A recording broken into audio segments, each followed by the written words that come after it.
Red Sox have had the Rays numbered so far this young season, taking 4 of 5, with all 4 of Tampa Bay's losses coming by just a single run. Today, right-hander Jake Faria goes to the hill against Red Sox sinker baller Rick Porcello.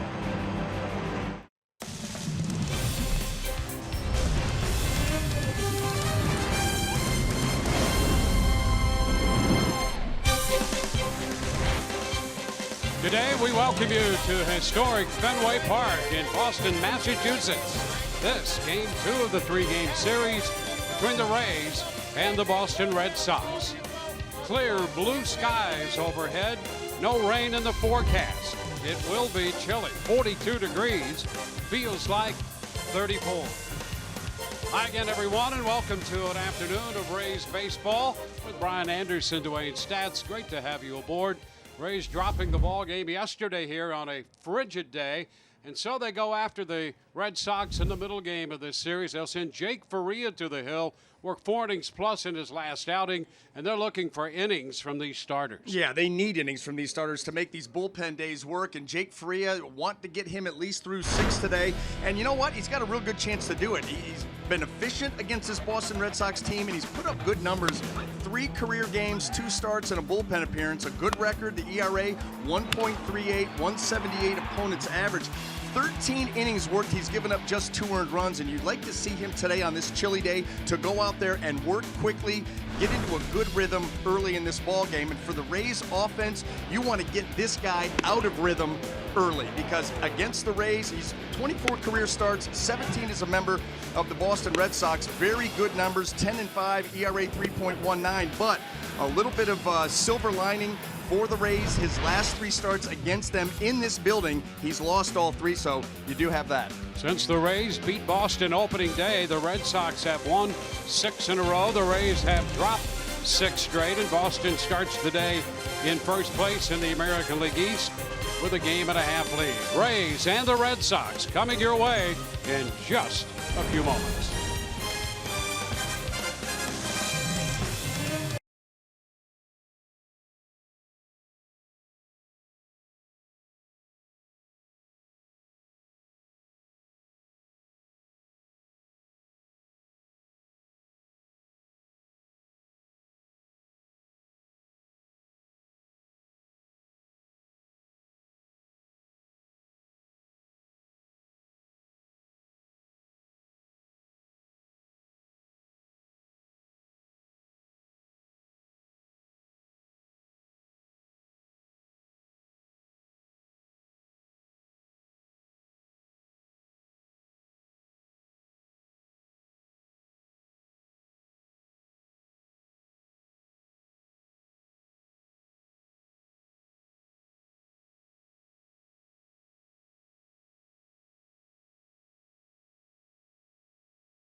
In yesterday's game one, the Rays scored a couple runs in the 8th inning, but Boston hovered close for the next inning or two and scored 2 in the 9th, only to win it in extra innings. And so this afternoon, the Rays, after a run of one-run losses to this Boston club, will go at it today against Rick Porcello.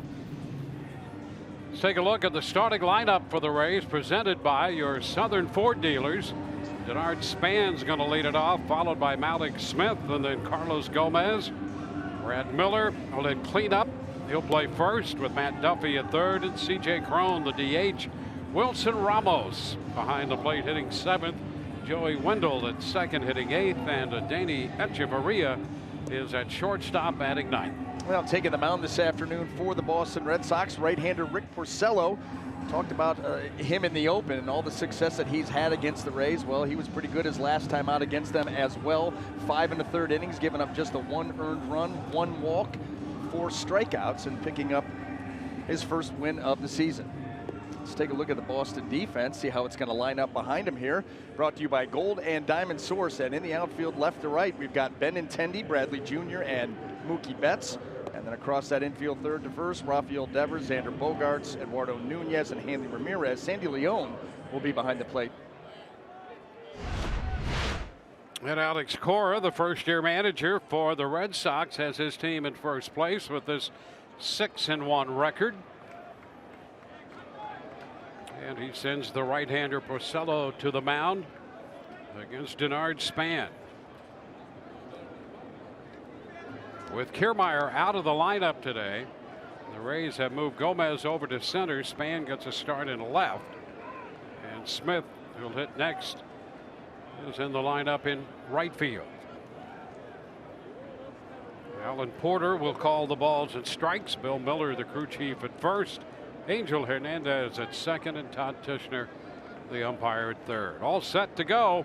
And Porcello's first pitch is a little bit wide, so we're underway.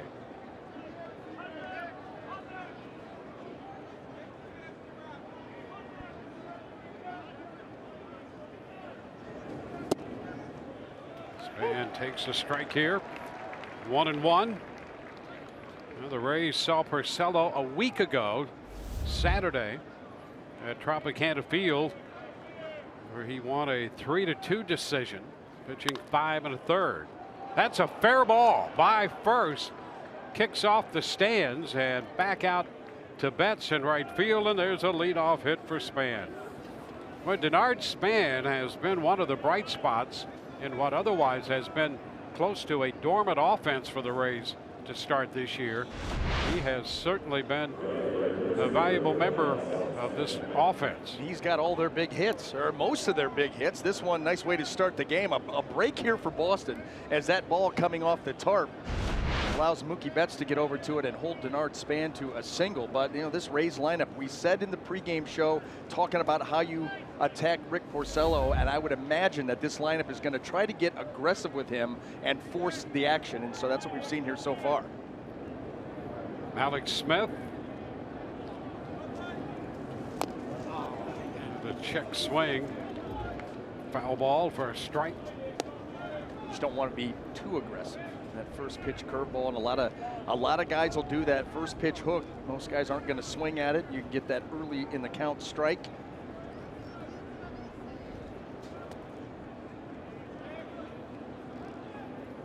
Malik's 3 of 11 on the year. He's after the pitch up, and now is in the hole, 0-2. You know, we saw that first start from Rick Porcello kind of going back to the way that he used to pitch, more like a true sinker ball guy, working the bottom third of the zone. Doesn't mean that he won't ever try to climb the ladder with the fastball and change an eye level, but didn't see nearly as many fastballs up as we had in 2017. And the foul ball holds it right there at 0-2. Yeah, until last year, he was pretty much known as a guy who would use that two-seamer, sink the ball a lot. But a year ago, the fastball became a big part of a high fastball, pitch up. became a big part of his approach.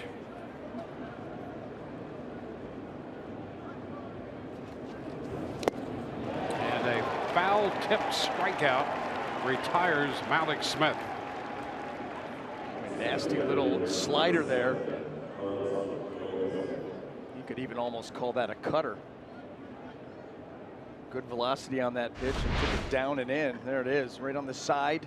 The subtle movement allows it to dip right underneath that swing. You know, going back to what you were talking about, Dwayne, with the ground ball rate and all the elevated fastballs, you know, when he broke into the league and was with Detroit, he was 50% or more ground ball rate his entire time there. Once he got over to Boston in 2015, every single season since then, the ground ball rate has gone down to where last year it was obviously a career low.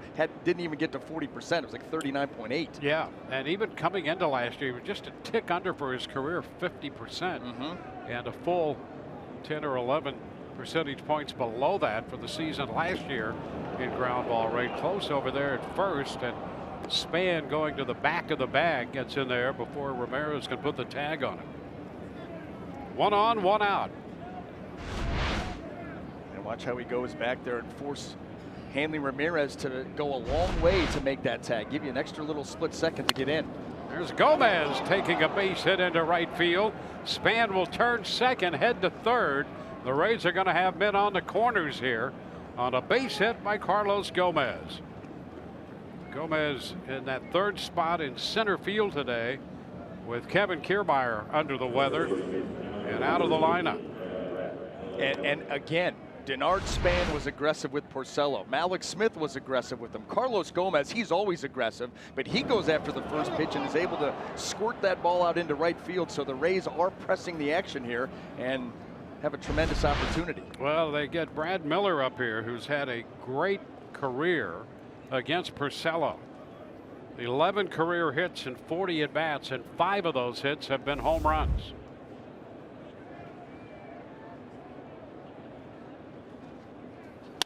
There's a shot into center field. Bradley Jr. on the run, can't get it.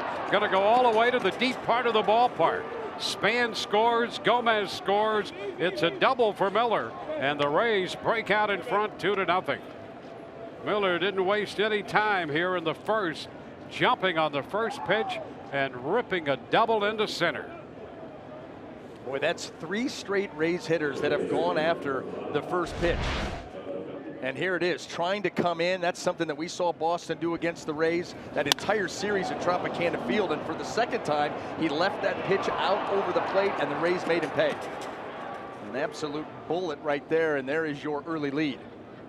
Yeah, the bullpen, or the dugout there, charged up about this start. And for the Rays, the idea is to keep going, keep the pedal to the metal here with Miller in scoring position and Matt Duffy coming up.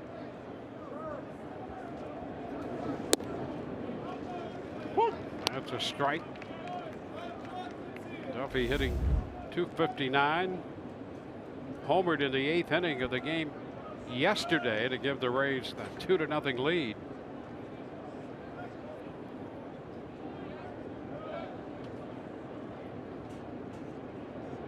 Duffy 5 for 13 against Porcello in his career. Here's a look at the home run in the 8th yesterday. Smith left the attempted a sinker up, and Duffy hit it out. Fly ball short right. It's Betts coming on to make the catch. 2 gone. Still at second, Brad Miller.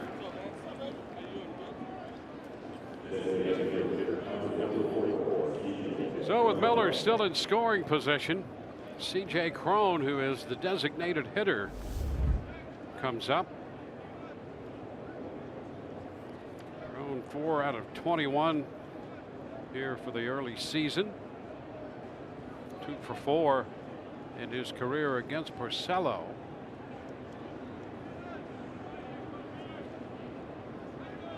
Cron was not in the lineup against Porcello last Saturday, did pinch hit late in that game. Takes This one low and away.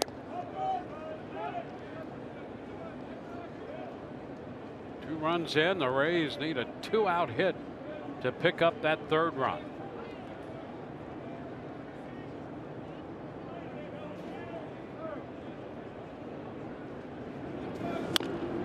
Chopper foul. 1-1. I like the idea too with Kevin Cash getting C.J. Cron, get another power bat in this lineup. You know, the Rays only have 3 home runs on the season, and that's obviously been an issue in the early going. And when you look at Rick Porcello, his splits, especially since he's been here with Boston, not a huge discrepancy between left-handers and right-handers. And so it's not like he's overly tough on right-handed hitters and you want to keep them on the bench. So get the bopper out there. It's fouled back, now 1-2. Rick Porcello gave up 38 home runs a season ago. That's obviously part of that is that elevated fastball, and you leave him out over the plate, guys have a chance. And here in the early going, his fastballs, we've seen more fastballs up here in the 1st inning than maybe his entire last start against the Rays. This one upstairs takes the count to 2-2.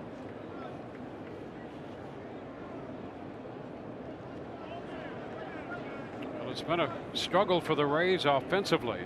They have to believe they're better than they've been so far. 15th in the league in runs scored with 17 coming into this one. 14th in overall hitting. And Cron is out on strikes. The Rays come up with 2 in the 1st. They leave a man at 2nd. It's 2-0 Tampa Bay mid-1.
The bottom of the 1st inning, lineup presented by your Southern Ford dealers. Bets to be followed by Benintendi and then Hanley Ramirez, who had the ultimate game-winning hit in yesterday's game. Martinez the DH, Bogaerts at short, Devers at 3rd, Nunez at 7th, plays 2nd base, Bradley Jr. 8th in center, and Sandy Leon will catch and hit 9th. Well, we highlighted in the open, Jake Faria in 3 career games against the Red Sox has given up just 2 earned runs in 13 innings of work. Very good numbers. However, this is his 1st start at Fenway Park. All 3 of those appearances against the Red Sox were at Tropicana Field, so getting his 1st taste of Fenway. So Betts hitting .346 on the early season. And the pitch is a strike. Jake Faria working in the game against the Red Sox last Sunday. Pitched 4 innings plus in that one. This one is down 1-1. I think I referenced Ramirez getting the game-winning hit yesterday. Actually, it was day before yesterday. A Friday off. Don't know that I've ever experienced a Friday off during a regular season. And That's a strike, and it's 1-2. And it was pleasant, a little snow here in Boston yesterday. How about that? I looked out the window in the morning and saw the snowflakes starting to settle in, and then by the afternoon, I mean, it was coming down pretty good. Into the dirt, 2-2 the count to Betts. So that made the off-day wanderings a moot point. Limited. And I looked yes. at they're very limited. Yeah, usually you get a day off. That's one of the things you can do. You can explore the city a little bit. Yep. There's a shot back into left center field, high off, way off the monster out there. It comes back to Gomez, and it's a double for Betts. Towering fly ball and high off the green monster. Well, Mookie Betts is one of the most dangerous leadoff hitters in Major League Baseball, and here's a big reason why. A fastball up. He's got a lightning quick bat, quick hands, so he's able to get on top of that baseball and came within about a foot of putting a run on the board for the Red Sox, right off the top of the monster. You know, we've talked in the past about players that you'd certainly pay to see, and he continues to be one of them. We talk about Trout out with the Angels. Now I guess Ohtani might join that group the way he's hitting and pitching. Here's Benintendi. Pitch wide. Altuve over in Houston, one of those guys. But Betts just consistently, and we get a chance to see him 19 times a year, which is way too much when your team's trying to beat the Red Sox. And this guy now at second base with a double to lead off the bottom of the first.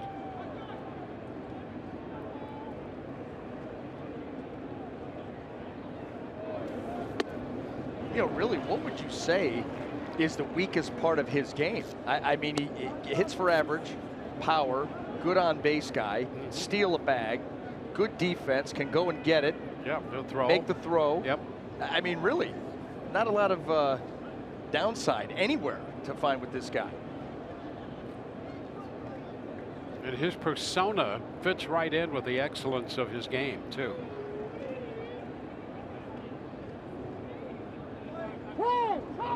Time granted by the plate umpire Alan Porter. He's one of those guys that you wonder if he ever has a bad day. At least not when there's a baseball game. Yep. Because every time you see him, you talk about a guy, look at him, that enjoys this game.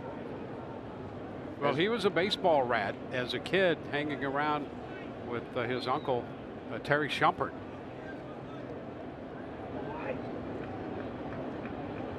Two and 0 the count on Benintendi. That's wide. 3-0. Yeah, and he can bowl too. Yes, he can. Right? Yep. Number, not one, but a number of perfect games, I think. How about that? Got the market corner. on talent.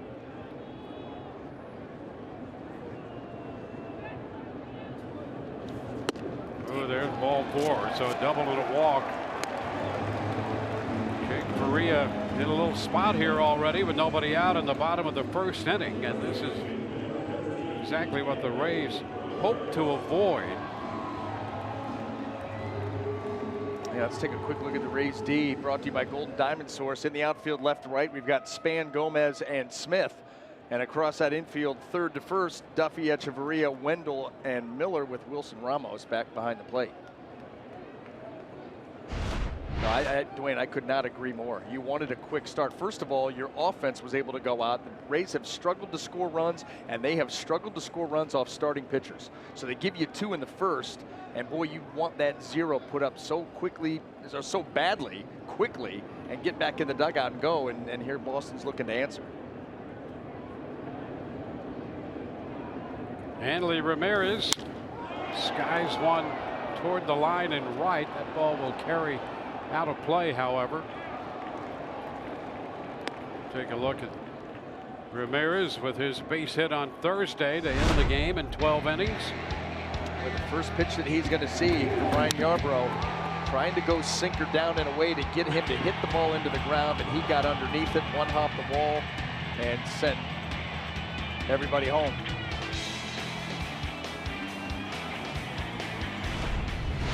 I don't know how smart that move was.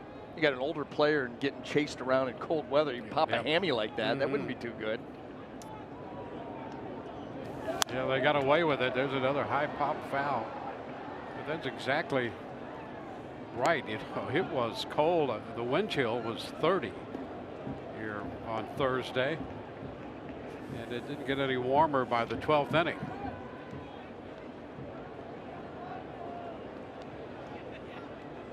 And a bit on the cool side again today. But most of the fans prepped for it. Staying hydrated. That's a key. A 2-strike count.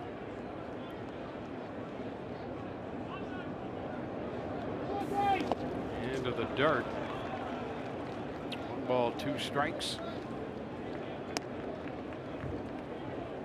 Well, that split was a big pitch, the off-speed pitch, especially against sluggers last year. Guys who take big cuts, strong guys. And that was a very good pitch for him.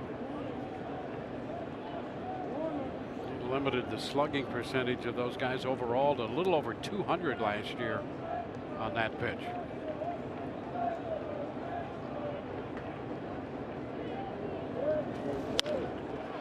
And a popper shallow left. Echeverria out. They could not find it in the sun. Here's a throw to third. The bases are going to be loaded. Quick pickup out there by Span.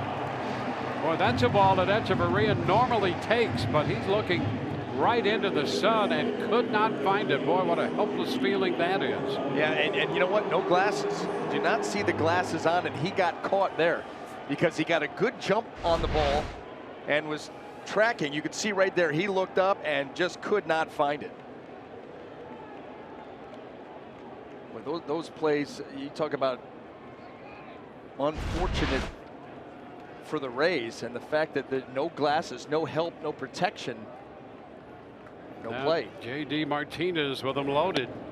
The pitch is upstairs. Boy, you really like to get that out.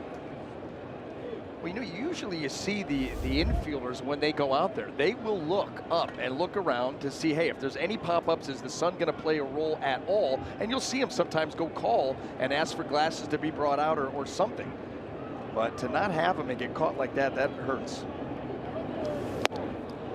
A swing and a miss, 1-1.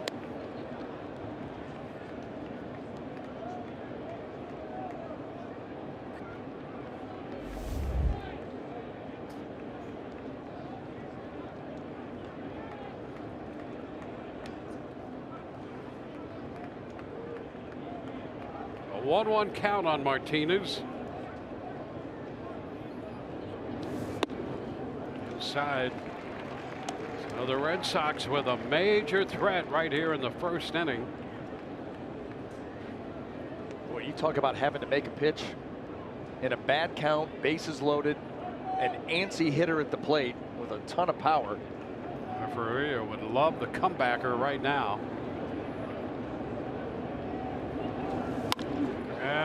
It's back a third foul, and it's now 2-2. Got him lean him, got him reaching, and got back to even in the count, and now you can go up or down. You've seen them attack J.D. Martinez up, has a hard time laying off that elevated fastball, and he will also chase down below. So you've got some options. And you have a guy who wants to drive in these runs, so he might chase. Skies it out of play. You'd like to stay away from making that pitch again. There, you got away with one right there. Jake's trying to go away here, and watch where this thing ends up. Yikes. Boy, that is scary.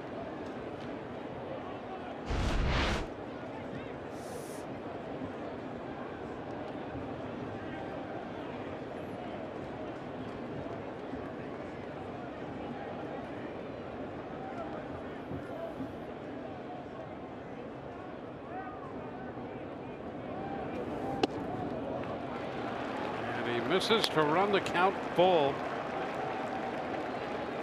How about the hot zones there? Covered pretty much everything, middle in. Everything in, and then that pitch 2 pitches ago was right there in the middle in that hot zone. Does a great job of staying inside the baseball, and he can do that with all that power the other way. 3-2, skies it to center. Carlos Gomez going back in front of the bullpen out there to make the catch. Betts tags, he's going to score. The other runners will move up, and the Red Sox are on the board. Well, the wind's out of the west here, but it was not blowing much. The wind blowing at all, and that's more trouble than the Rays bargained for there. Gomez got it a step or two in front of the bullpen wall. Yeah, up in the air, deep to right center. Carlos Gomez drift, and then watch this. That close to the wall, and that ball, you saw that the throwing hand kind of cover that baseball up. You make contact with that low wall, that ball could have popped right into the bullpen. That would have been disastrous. It's amazing. The wind at game time was about 12 to 14 miles an hour blowing out that way, and just before he hit that, the flag just was right down where it is now in center field. But any kind of breeze to help that would have been disaster for the Rays.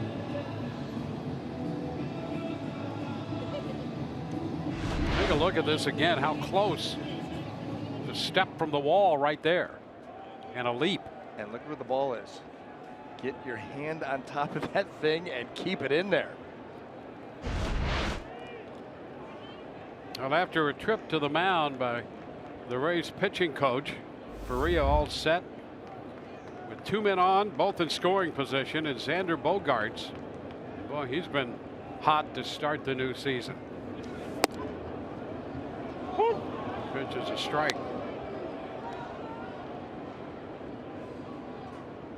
Well, he put on a show at Tropicana Field. That opening 4-game series, he came out of the gates an extra base machine and really hasn't slowed down a whole lot.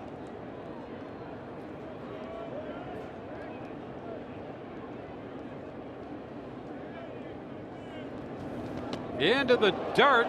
That ball pops out right in front of the plate. Benintendi was down the line, and on the recovery, a quick throw down to Duffy. Benintendi got back in, standing up. Boy, you can't take anything for granted. We've seen Ramos a couple times keep a ball around the plate, not caught cleanly. And then there's a case where they make a play on that runner at third just to see if they can get him being a little routine. Watch Benintendi going back, kind of takes his foot off the gas pedal there at the very end. They almost caught him.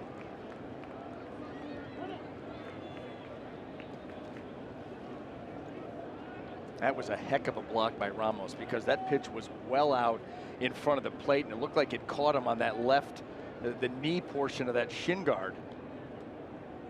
Popped it straight in the air. Oh, down and in. Yeah, that's another case of mislocation. We've seen that a couple of times on the fastball away. You remember the one to J.D. Martinez that ended up down the middle. This one they're trying to go down and away. You see where Wilson's set up? All the way across the plate and then some. Trying to find the right release point and arm slot right now. And that's been a challenge to this point. A visit from Kyle Snyder after the first 20 pitches. This will be number 24 of the inning. And it's a strike to even the count at 2-2. And then he just dots one up right where he wanted it, the bottom of the zone, inside corner.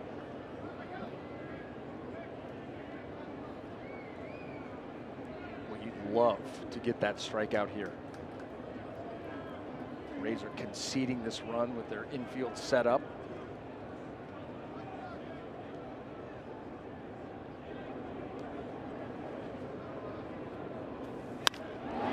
Line into left field. That's going to be played off the wall. Benintendi has scored. Ramirez will score. Throw to second. Throw loose into second base head first for Bogaerts, who drives in 2 with a double. And the Red Sox come right back with 3 at the bottom of the first.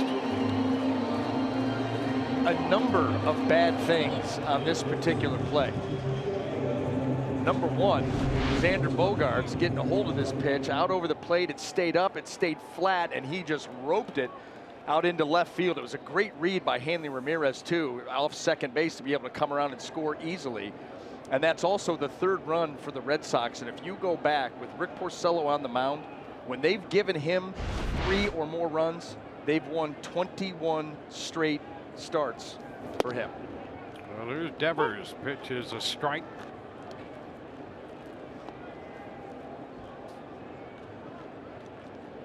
Faria still trying to get the 2nd out of the inning. Touch for 3 runs, 3 hits, a walk, a sacrifice fly. Another man in scoring position, the 0-1, and Devers a healthy cut at the fastball. Fouls it back 0-2. He liked that. Another mistake fastball. And right now, Jake Faria is just having trouble getting that pitch where he wants it. That one again was out over the plate. And the swing was aggressive. And that's what these Red Sox hitters are doing right now. You get on a little run like this and everybody starts fighting at the bat rack. Everybody wants a shot.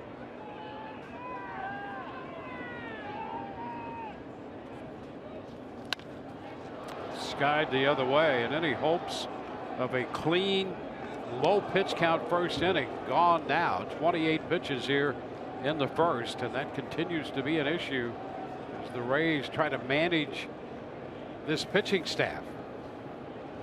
Yeah, it's definitely it's a challenge if everything's going perfectly. I mean, if your 3 starters are pitching deep into the game, even at that point with 2 bullpen days, it's going to be a challenge. If they're not going to be able to do that, it's going to be almost impossible to pull off. Soft liner into right will drop in front of Malik Smith. Bogaerts had a big lead off second and scores standing up. And it's 4-2. Look at every single pitch in that sequence to Devers. First pitch fastball elevated, took a big swing at it. Next pitch was an off speed, a changeup that stayed up. He fouled it off. This pitch right here, middle, another changeup, just hanging right there at the belt. Very similar to the pitch to Bogaerts. A lot of mistakes being made in the early going here out over the plate, and the Red Sox hitters are not missing them. Yeah, they're doing what they're supposed to do with pitches and hitters' locations. Eduardo Nunez, the number 7 hitter in the lineup.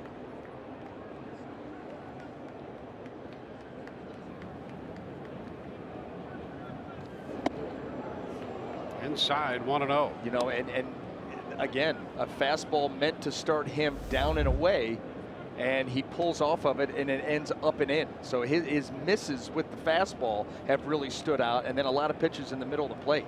So having trouble finding it, and there's not a lot you can do because Kyle Snyder's already made that trip. You make another one, he's got to come out of the game.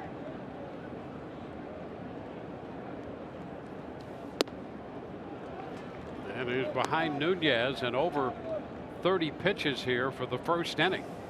The front side is leaking towards home plate too soon. That's where Jake gets into trouble. He does a good job of staying linear. The only time he gets into trouble mechanically is when the front side starts to fall too soon and then he pulls off pitches. And that's what we're seeing here.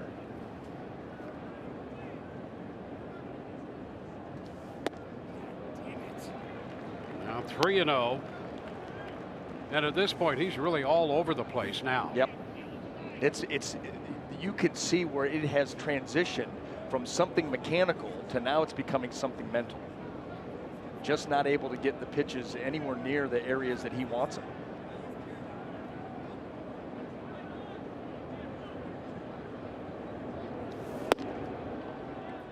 It's a strike call, 3-1. And that is a horrible feeling. You're out there on that bump all by yourself, trying to find it on the fly. That is not easy. This is where you go back to your keys, the keys to your delivery, the keys to your success, and start the Rolodex rifling through. What do I got to do to get myself right? Because there's no help out here for me. Popper, right side. Coming over from second base, Wendell. So 2 gone. That'll help. Coming back from that 3-0 count to get it out. Maybe you can settle in here. The Rays got to win a shootout. Well, the number 8 hitter, Jackie Bradley Jr.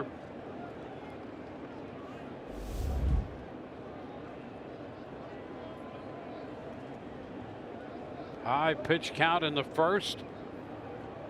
Here's the 35th pitch of the inning. Up and away.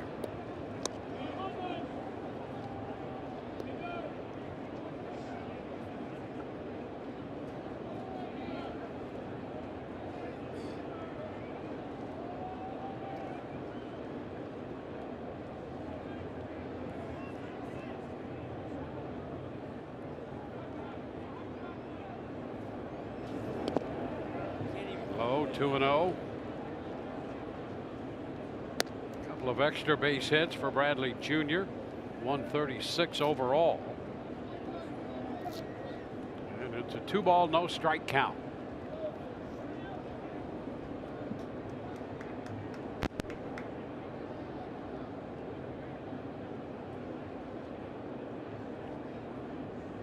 And the Rays finally getting some action in the bullpen.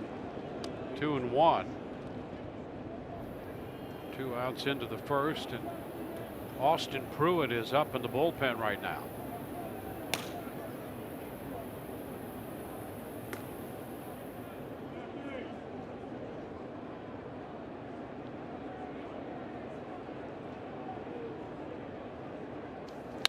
High fly ball right field. Malik Smith turns around, not yet to the track, makes the catch to retire the side. A 4-run first for Boston after the Rays scored 2 in their first. On to the second.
Steal today, and you can purchase press level tickets to the game next Saturday for just $20. That's a $55 value reduced to $20 for Rays fans today only.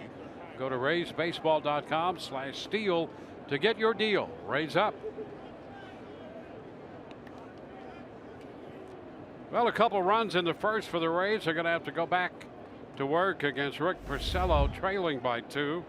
Wilson Ramos will lead off. Joey Wendell next, and then Adeiny Echeverria. Pitch is a strike from Rick Porcello. Well, back to work. In a little bit of a hole right now, but we Seeing this Rays lineup come out aggressive against Porcello. Gonna have to continue to do that. 2 strikes here.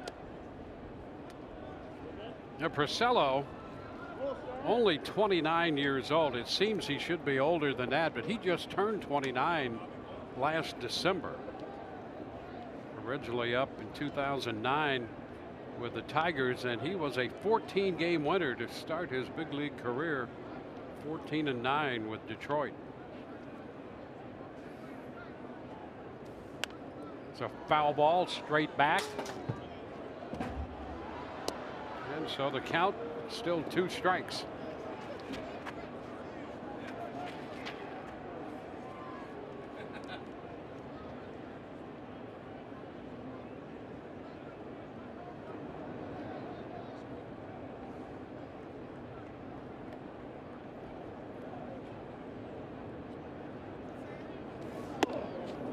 Close this time to Ramos. 1-2.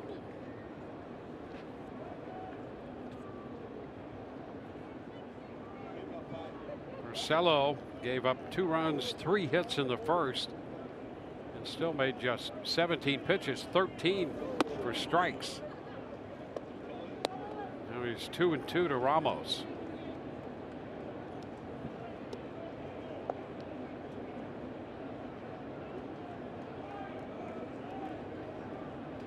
Ramos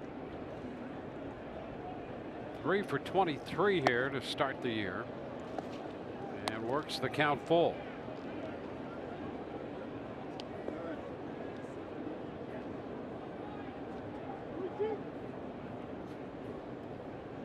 Rays had a chance for more. They had Miller at second with only 1 out in the first. Ended up leaving him aboard and settled for 2.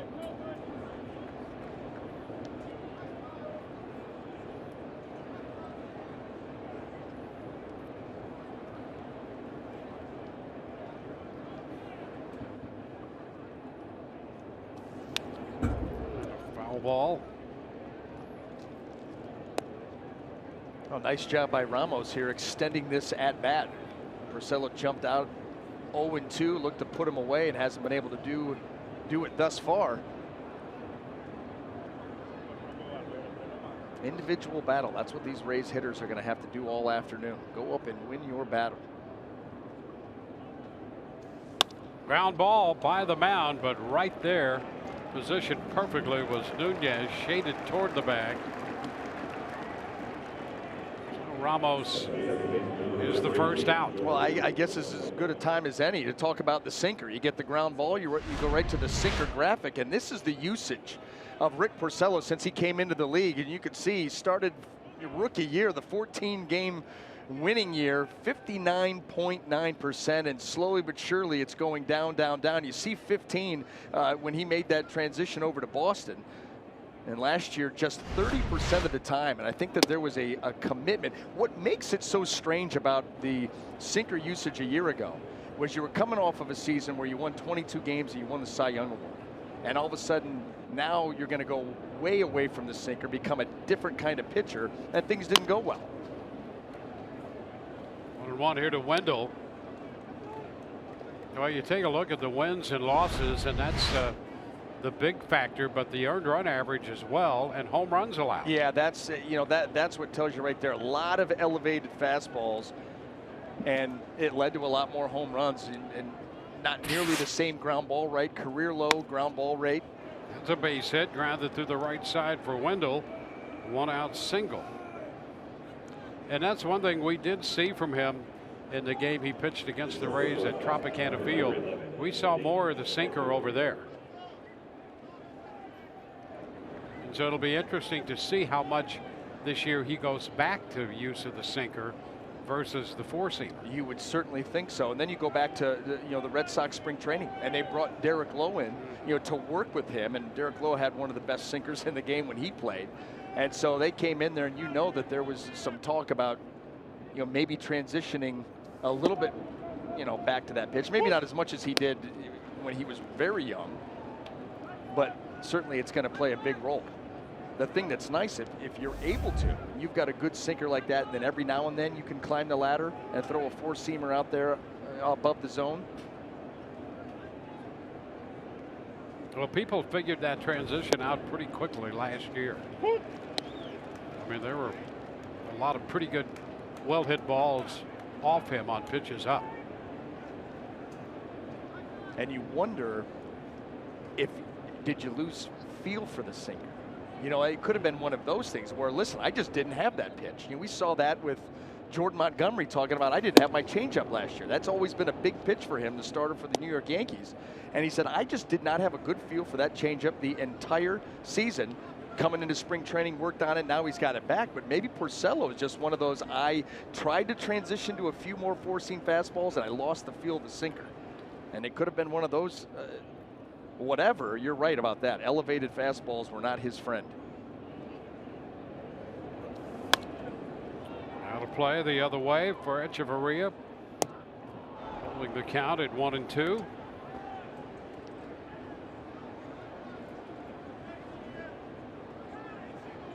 The Rays down by 2. They're trying to snap this tailspin after the opening day win over Boston. They've lost 6 in a row.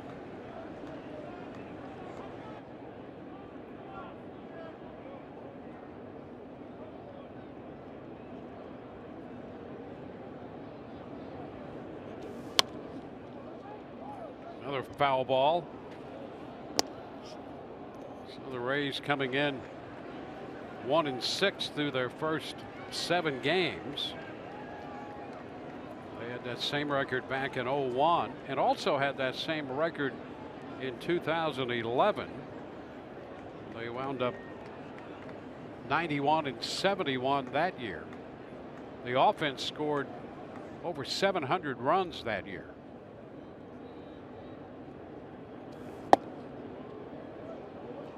2-2 now.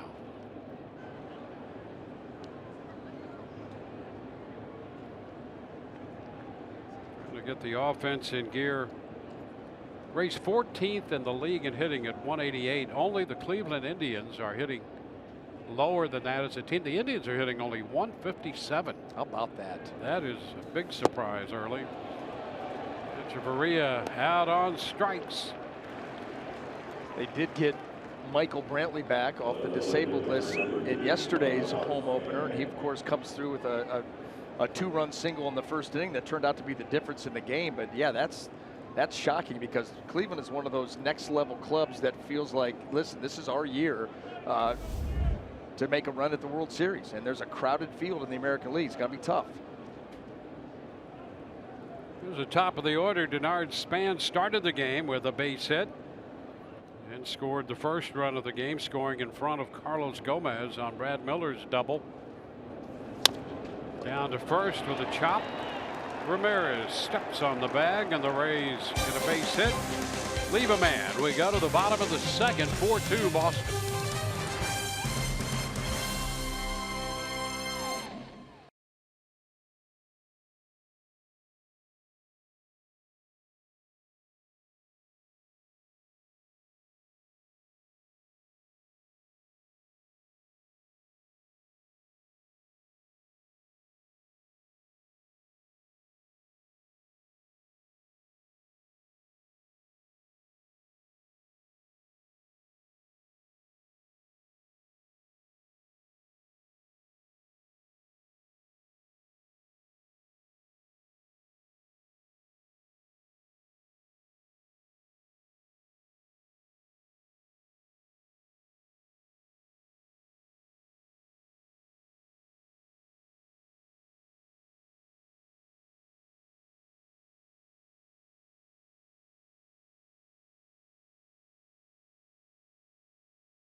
is brought to you by WB Mason.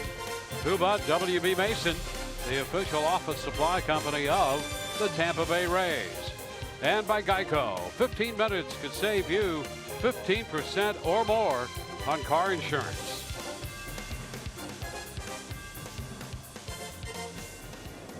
Jake Faria struggled through the first, facing Sandy Leon, the catcher, here in the second inning, and his pitch is upstairs. A ball, no strikes.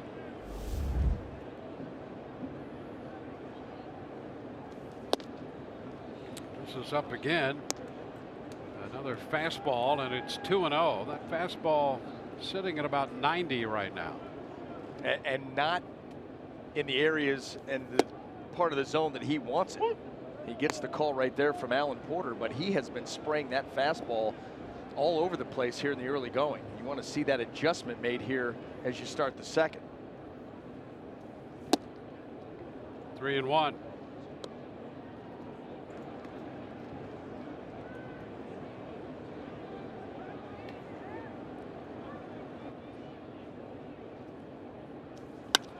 Fly ball headed toward left center. Gomez angling out, not yet to the track, and makes the catch for the first out.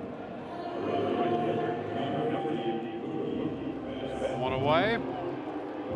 Swing back around to the top of the Boston lineup, and Mookie Betts.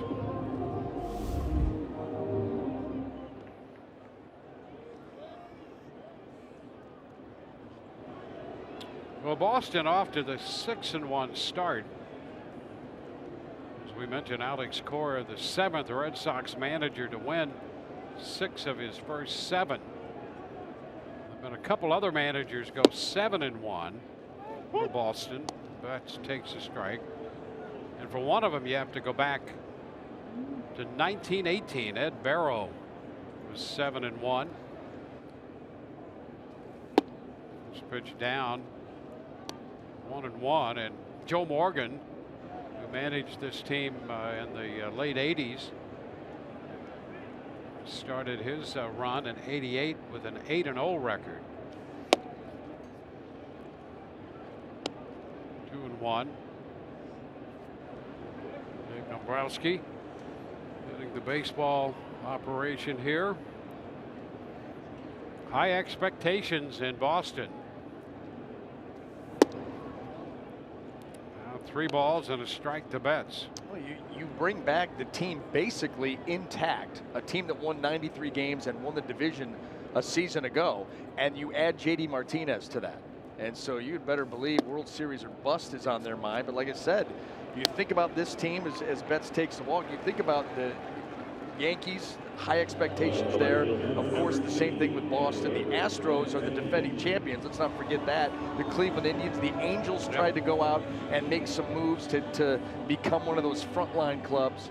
So it's going to be a dogfight all summer. Well, the Red Sox really think adding J.D. Martinez will make a big difference, because they played last year, the first year following the absence and the retirement of David Ortiz.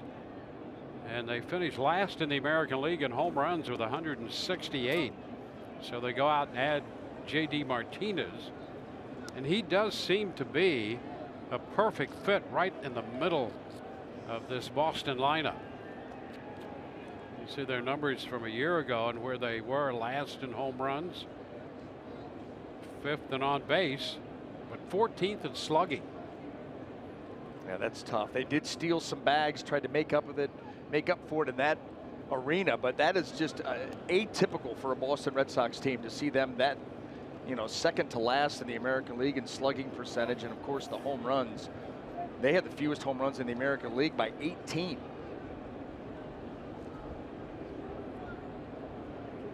Benintendi with a 1-ball, no strike count after walking and scoring a run his first time up there. And Faria keeps an eye on Betts. And all J.D. Martinez did is when he got traded out to the Diamondbacks, he hit a home run about every other game for 2 months. How about that? How about the finish he had? Incredible. Incredible.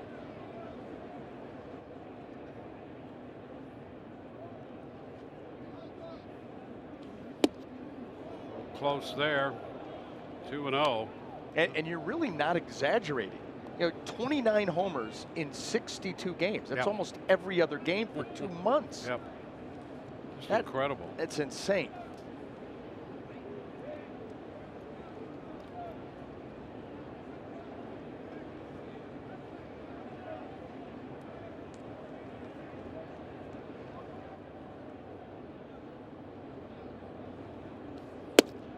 And now ball 3. So three-ball counts here to the first 3 hitters in the second inning after a 38-pitch first inning. And just cannot find it. Yep. Cannot find it and be able to put back-to-back pitches together where he wants them. Continues to miss wildly, especially with that fastball.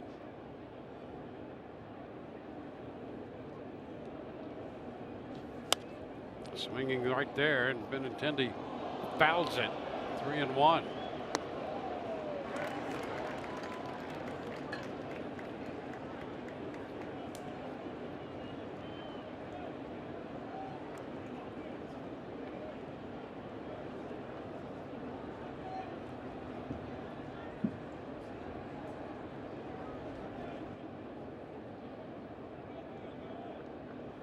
There goes the runner, and the pitch is ball 4. So back-to-back bases on balls. And after the long first inning, and now 2 walks with 1 out in the second, we'll get Hanley Ramirez to the plate.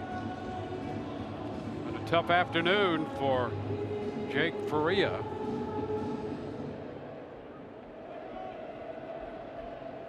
And that mind is racing right now, trying to figure out how I get myself back in line in the heat of the battle with runners on base. And we see that, you continue to harp on the fact that the fastball command has just been so erratic.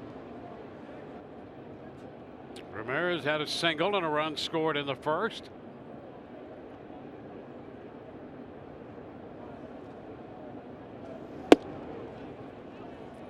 And that's a first pitch strike. That goes back to what you were talking about, Dwayne, in the open, about these guys, these starting pitchers giving you length and how important and necessary that is for this pitching experiment to work. Yeah, this really makes it difficult when your starter goes out there and is thrown as many pitches as Jake has. And we're an inning and a third into the outing. The high popper on the right side of the infield. Infield pop, and Miller does the formality of taking care of that one. It was seemingly a mile high, and Miller took care of that. 2 gone with 2 men on, and now J.D. Martinez. Let's take a little deeper look here at J.D. Martinez. Touched on him a little bit earlier, but a scouting report here, and obviously he was the big offseason acquisition, the big splash by Dave Dombrowski, the guy that they thought, like you said, you could fit him into the middle of this lineup and he's going to bring that power with 45 home runs. But there's been a power outage. His last home run, Dwayne, was September the 27th of 2017. And by the way, that includes spring training. No home runs in spring training. Obviously no home runs here the early going of 2018. But that he's pressing at this point too. He wants to get that first one out of the way. Almost got it in that first at bat.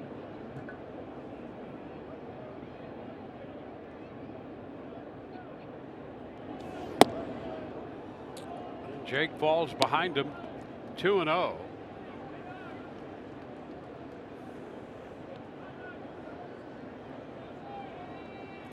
38 in the first. This will be the 20th pitch coming here in the second inning.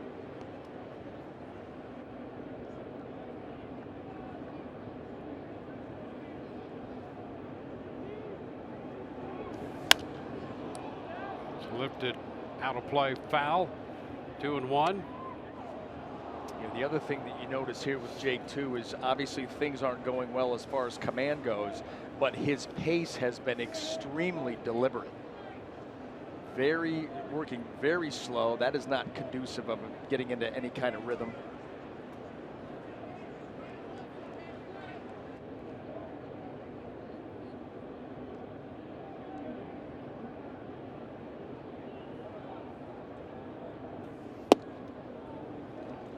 And he's up with that one. 3-1.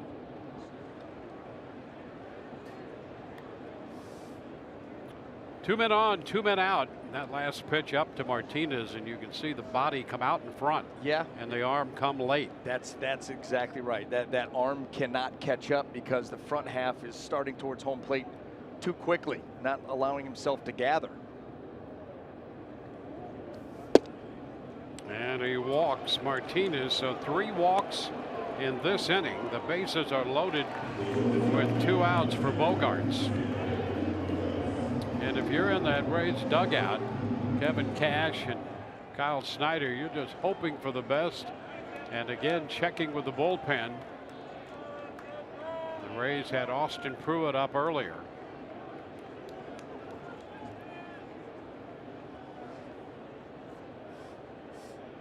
Bogaerts doubled in 2 in the first inning.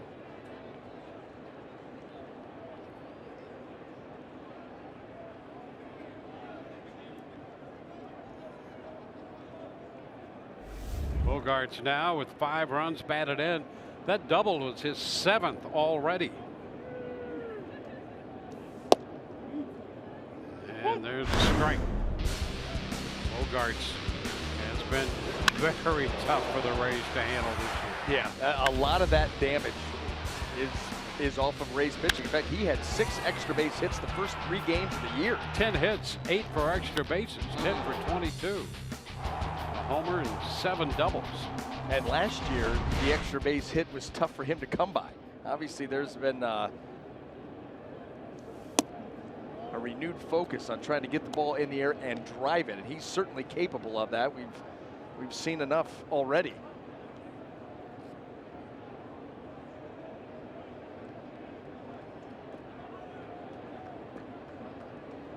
Part of That's this young third. core. Bennington second, and over at first, Martinez, 2 gone.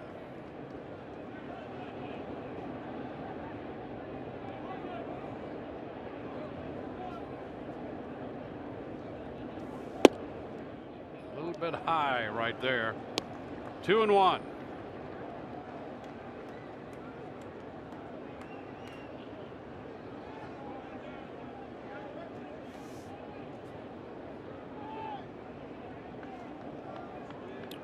No strikeouts here for Faria. 4 walks, 4 hits, 4 runs.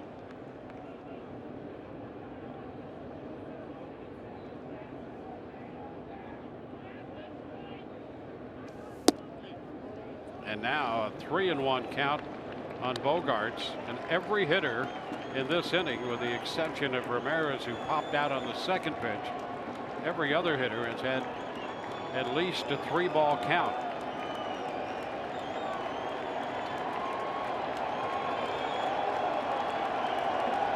To Bogaerts.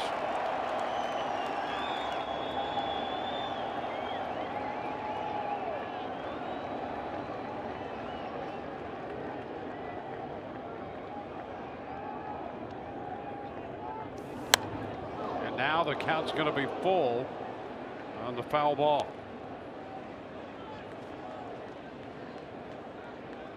Boy, it's a 4-2 ball game right now, so you talk about a pivotal point in a game early in the second inning. If he can get out of this, it's still a 2-run game. Yeah. If not, then the Red Sox are doing what they want to do. Starting to try to run away from you a little bit, and you're right. This pitch obviously huge. It's been a struggle here in the early going. You've got to come here with a strike to a guy that's been red hot to start the season with the bases juice. Not easy. 3-2. And a high shot deep to left, and that one will get out of here. Grand slam for Bogaerts on a 3-2 pitch. Bogaerts delivers the crushing blow.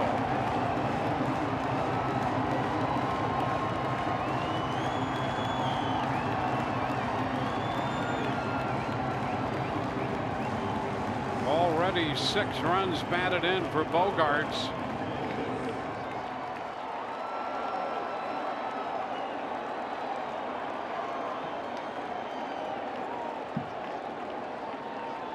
His second career grand slam.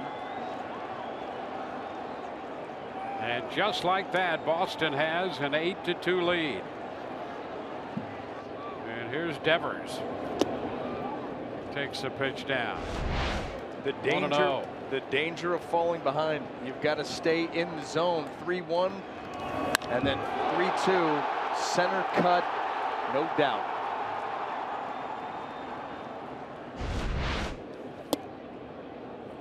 It's a strike. It's 1-1.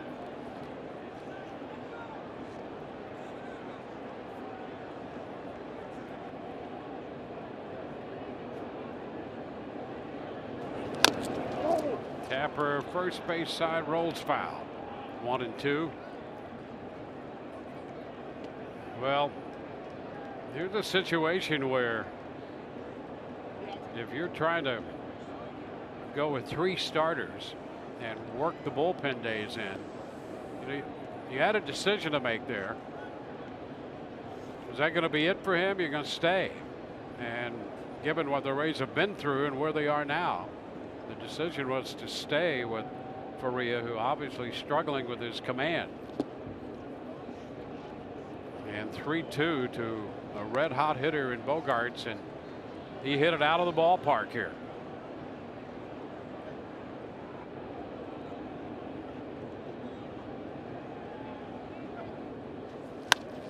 Hot shot, foul. You know, it was going to be a challenge with the 3 starters regardless. But when you look at the last time through, Faria's last start and Snell and Archer, those 3 guys combined to average just over 4 innings a start.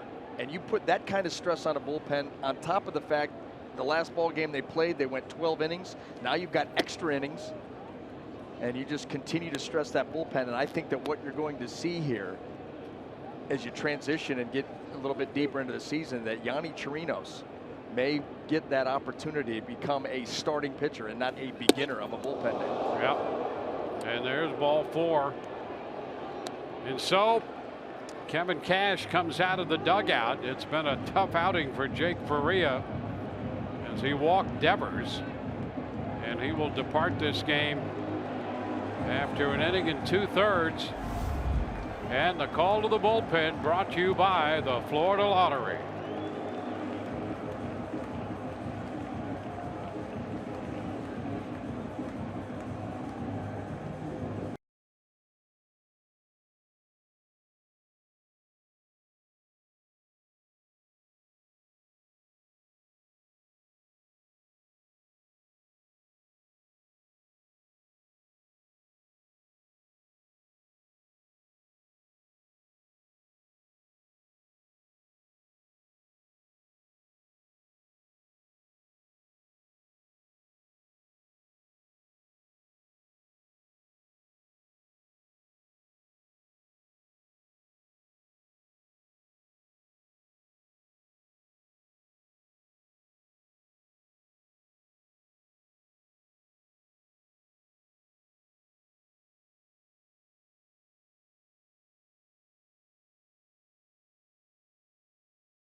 Scratch-offs from the Florida Lottery, celebrating 30 years of winning with their biggest scratch-off top prize ever, $15 million. The Florida Lottery, it's your ticket, claim it. Must be 18 or older to play. Play responsibly. Austin Pruitt will be the new pitcher. The big blow, a grand slam by Xander Bogaerts.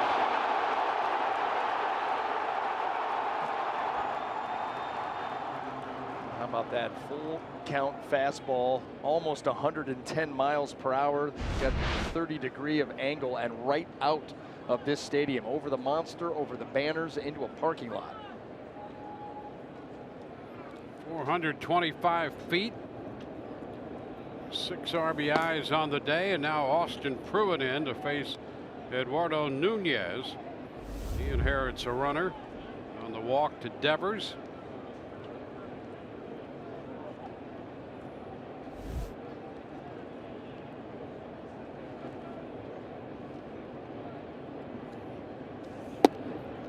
Pitch is down, 2-0. A grand slam for Bogaerts, his second career slam. Both have come at the expense of the Rays. This one off Austin Pruitt. The other one was back in September of 2015 off right-hander Brandon Gomes. You look at that line for Jake Faria, no strikeouts. He had the 5 walks. Had a hard time with the command, and that's one of those things that you've got to try to figure it out. You've got your one work day to be able to go out there and try to get things nailed down, but this is something he struggled with at the beginning of spring training. Swinging 3-0. Nunez drives it deep into the seats. Yeah, this was a reenactment of the first couple of outings he had in the spring.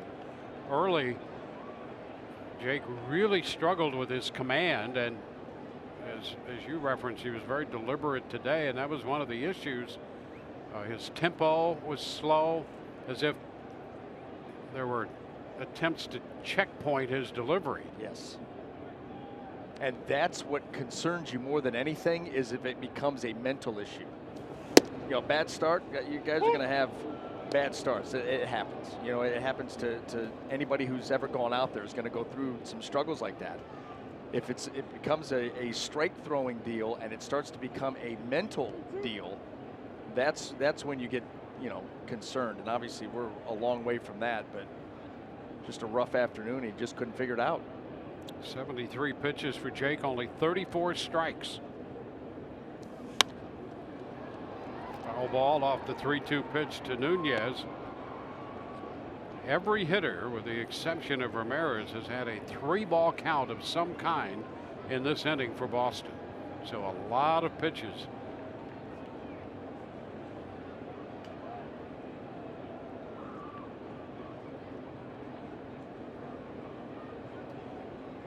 This next pitch will be the 80th pitch from the Rays staff today, and we're only in the 2nd inning. Ground ball, that's going to be fair. It'll hit the stands, bound into shallow left. Echeverria out there to get it as Devers goes all the way to 3rd, and Nunez winds up at 2nd. And that's one of the peculiarities of the ballpark here. When that ball hits the stands where they jut out, it's going to pop out into shallow left. Nunez gets a double. Yeah, your shortstop has to be heads up and make a beeline for that baseball, because you're right, you keep it just inside the bag, the low wall, and then here it comes. Nard Span's not going to be able to play it. Echeverria is going to have to go track it down, and fortunately he does in time to keep the runner at 3rd. We've seen that bite the Rays in the past. Jackie Bradley Jr. lining one, caught by Wendell to finally retire the side. 9 Boston hitters to the plate in the 4th. The big blow, the grand slam by Xander Bogaerts. He has 6 of the 8 runs batted in, and Boston has an 8-2 lead.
Bogaerts, who already has driven in 6.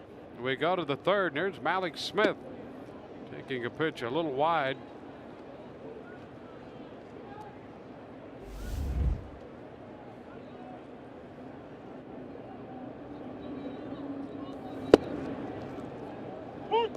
One and one. You know, something that bears watching. How sharp will Rick Porcello be? He's had 2 long innings of sitting on the bench, cold weather, trying to stay in rhythm, and Popped up by Smith. Coming in from second base, Nunez. So that's the first out. We'll check in now with Michelle Margot. Michelle? Thanks, Dwayne. Well, minor league baseball has officially begun, so we're going to take a look down on the farm because the Rays have such a highly ranked farm system. Here is some graphics, or some stats from TBA Durham against the Charlotte Knights. Anthony Bonda with an impressive start. He threw 5 scoreless innings, only 4 hits, struck out 8 batters, allowed no walks. And Rays manager Kevin Cash said he couldn't ask for a better start from Bonda and knows how motivated he is to get here in the big league. So good start to the season for Rays prospect Anthony Bonda. Dwayne? All right, Bonda coming over from the Arizona organization. Left-hander.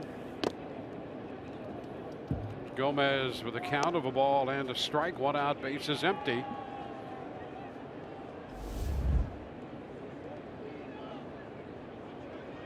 he may be needed sooner rather than later. There's a good chance of that. You know, the season started with the idea that it was going to be busy between AAA and the big leagues in terms of the pitching staff because of the, well, at the outset it was a 4-man rotation and then a bullpen day, and then a 3-man rotation with a bullpen day.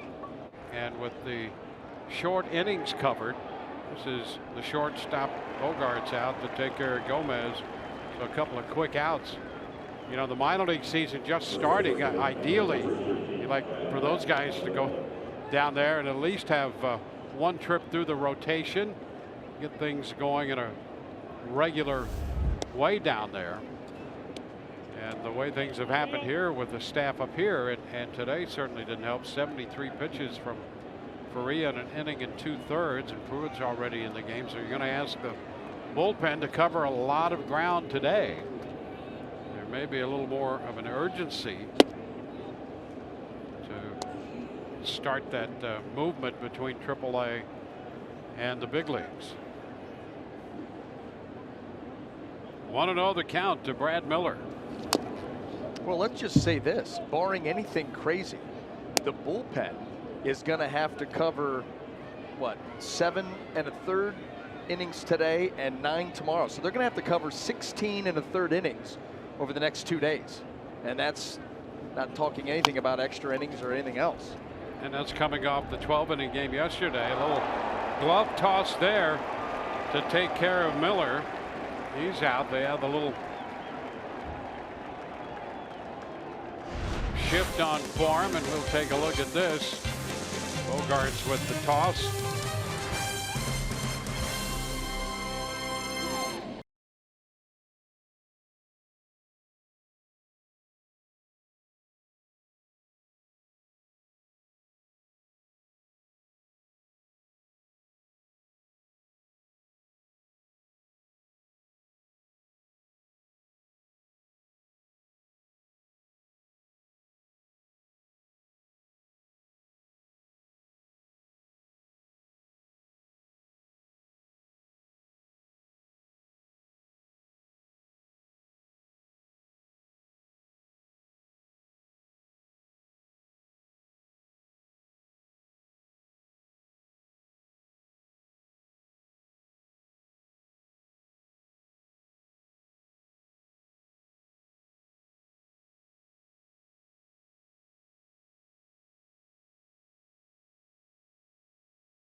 And yeah, it took me a while to get one.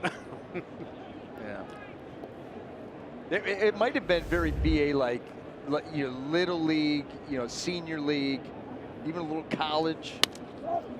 Here's Leon with a ground ball to the right side. Here's a question for you: more power lefty or righty?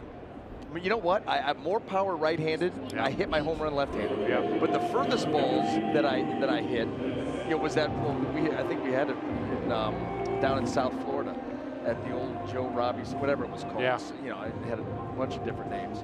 But yeah, so I had more power right-handed, but I actually hit my home run left-handed. Which, by the way, I come to think of it, as we talk about, you know, playing in the National League, get that opportunity to hit, the fact that I would switch hit when we had very little time to work on hitting anyway. So the little time that we did have, I would split it up half and half. Probably not real smart. Yeah, diminishing returns. Yeah. Do you ever get encouragement not to hit right-handed because you would expose your pitching arm to the front side? Yes. Yes, very much so. And you just dismiss that? Yeah, I did. You know what? But that was back in the day. You could wear the elbow pad. So Yeah. I just went with the elbow pad, Yeah. if need be. And the coolest thing about switch hitting, though, in the show, is the no double ear flap helmet. I had a right-handed helmet and a left-handed hitting helmet. I love that. Yeah. That was the coolest thing. 2 helmets. Used 2 different bats. Used the Louisville Slugger M110 when I hit right-handed, and I used the T141 when I hit left-handed. The different feel.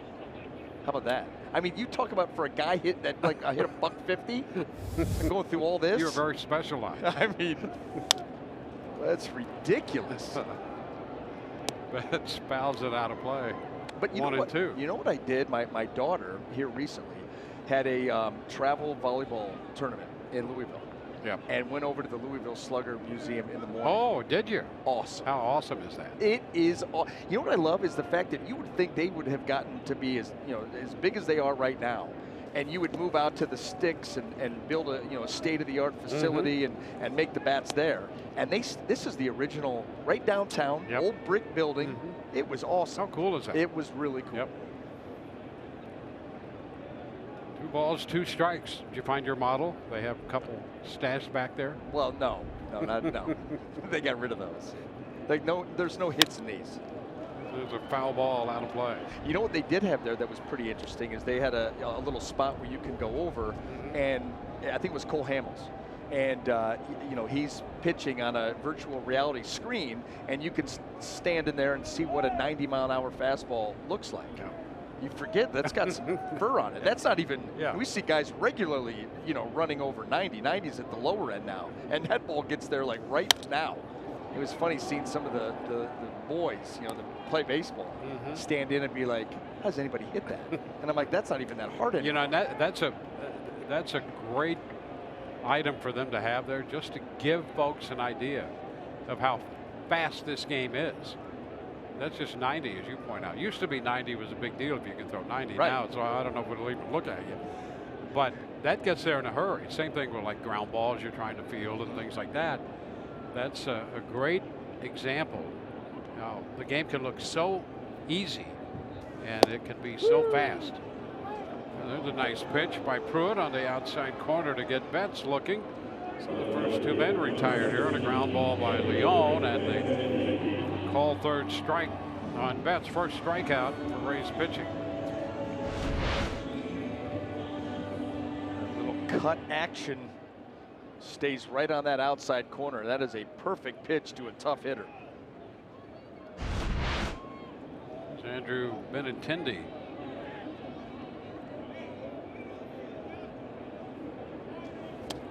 Swings and misses. Did you find out any other hitters, really good hitters, who use the same specifics of the bat style that you used? No, I shouldn't say that. They had the lineups for the World Series last year. Between the Astros and all their guys, and the models that they would use. Yep. And I think I wrote them down somewhere. Took just quick notes at the end, but yeah, there were a couple. I think M110s in there. Yeah, a couple of them. Yep. But yeah, that's something I should have dug a little deeper on, because that'd be cool. There's a nice play by Wendell from the outfield grass. He makes the throw to first. Good play to deny Benintendi a chance at a base hit. It's 3 up and 3 down. More on the hitting clinic from Brian Anderson. When we return, we're through 3. It's 8-2 Boston.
Steps in, leading off against Rick Porcello, who throws the first pitch strike.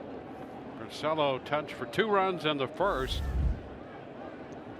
and his offense responded with a couple of 4-run innings. 2 the count.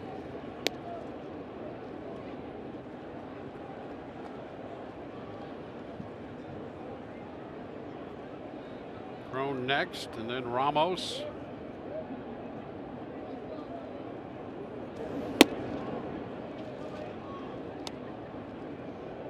It's a ball and 2 strikes.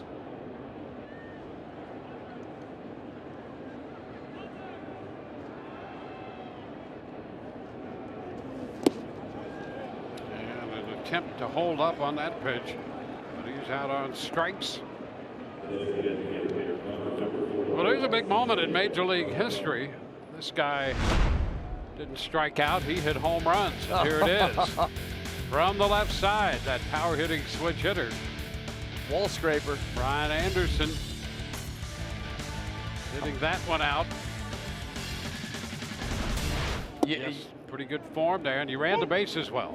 Well, that's the one thing that was great about playing in the National League, is that I wore my cleats every day, because on days that I didn't pitch, Buck would have me as a potential pinch runner. Crone rolls it to third. Devers throws him out. I can remember you were a threat on many fronts. Well, listen, with the bat, with your feet, with your arm. 2 for 2 stolen bases. Pick off guys. 2 for 2 stolen bases. There you go. Didn't get the sign either time.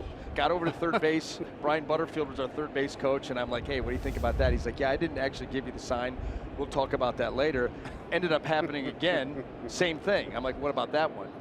You still don't know the sign. I didn't give it to you. There you go. But I remember them putting me into pinch run one time. We were playing at the Astrodome. Yeah. And we've got Tony Womack at the plate, and whoever it's Kelly Stinnett, somebody before him gets on. They put me on to first base to run. Bases are loaded. We'll finish it up later. Yeah, because Too quick. We don't want to miss this. It's a quick inning. Ground ball, Ramos out third to first. A lot more in store when we come back in the bottom of the 4th, folks.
your Southern Chevy dealers.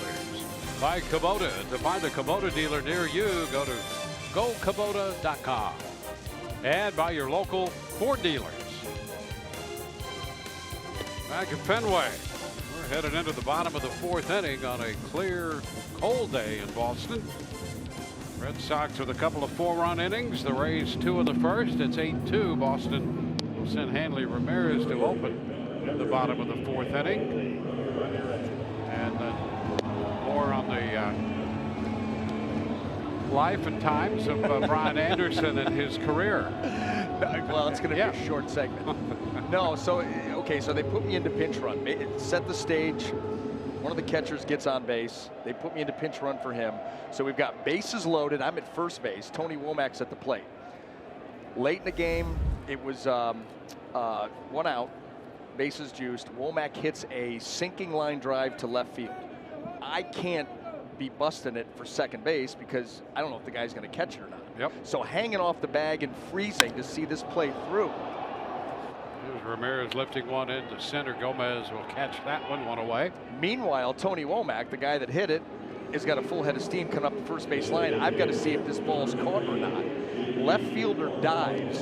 It gets by him. So now all of a sudden, it's the uh-oh. There's a race. You got to go, baby. And I'm telling you, that's probably the quickest, the fastest that I've ever run in my life, knowing that Womack's coming up behind me. And by the way, it turned out to be an inside the park grand slam. Wow. And he's, yeah. And how many steps did you lead him to the plate? You know what? He did not. I actually got to see video of it for the first time last season. And yeah, I had a pretty healthy lead on it. So it looked a lot easier when you viewed it than when you were actually involved in it. I remember turning second, and that's when I really started to. The panic set in? Yeah, that's when my feet per second, my sprint speed or sprint rate, whatever they call it, that was when it was at its apex. Kicked and in. I felt like he was breathing on me. I mean, that's what I felt like. I was like, you cannot let this happen. Hamstrings don't fail me now. Because Tony Womack can fly. Used to be fun watching him hit a ball in the gap and just watching a stand-up triple, or even a slide, or whatever. Yep. But to watch him and those guys that can run like him run the bases. 2-1 count to J.D. Martinez. 1 out, bases empty. Bottom of the 4th. Austin Pruitt on in relief of Jake Faria. Jake charged with 8 runs today. 4 coming on a grand slam by Xander Bogaerts, and 2 more on a first inning double by Bogaerts. Devers has a run batted in, and J.D. Martinez drove in the first run of the day for Boston with a sacrifice fly.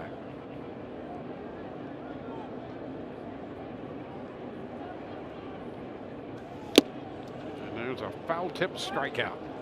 Second strikeout for Austin Pruitt. 2 up, 2 down. Pruitt had a 1-2-3 third. The first 2 men out in the 4th inning. Our Toyota inside look coming up. The shortstops versus the Rays, and the combination of Bogaerts and Gregorius. Yeah, that's a little tough to take right there. Bogaerts and Gregorius, what they've done offensively against Rays pitching. Yeah, I mean, 2 of the better shortstops in the game, and off to just scorching hot starts here in 2018. Unfortunately for the Rays, they've been taking the brunt of that action, as you saw those numbers. A lot of ugly, crooked numbers there for these shortstops. A lot of crooked, ugly numbers in that graphic.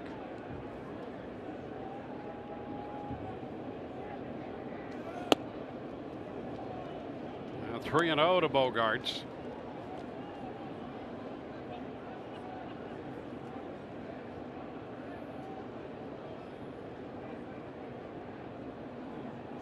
Bogaerts doubled in the tying run in the 9th inning in the game here on Thursday, and has jumped all over Rays pitching here in his first 2 at-bats today. 2-run double in the first, the grand slam in the second. Up in the count, 3-1 against Pruitt. Unleashes a 3-1 cut and fouls it back. On the fastball, full count.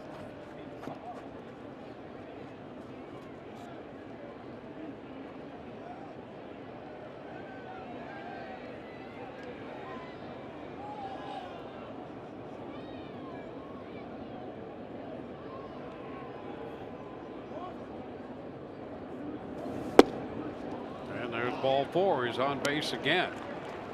Third time today, and that's walk number 6 allowed by Rays pitching. More baseball history on the flashback. Power and speed. Look at that. Perfect. 2 for 2, and Buck elated to see that kind of speed on the bases. No. I think that was the realization that I missed the sign, or made the sign up in my mind. I tell you, Buck, I loved playing for Buck. I mean, real good as far as the player's manager. I mean, he has your back. You give him effort and you're prepared. He has your back to the very end. But I can remember being sent out there to bunt and bunting into the teeth of the defense where they had the wheel play going, and bunting right into the teeth of that defense in Colorado. And let's say my trip back to the dugout was not pleasant. Ground ball handled by Wendell. Walk and a man left. We're through 4. It's 8-2 Boston.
Baseball.com/steal today, and you can purchase press level tickets to the game next Saturday for just $20. That's a $55 value reduced to $20 for Rays fans today only. So go to RaysBaseball.com/steal to get your deal. Rays up.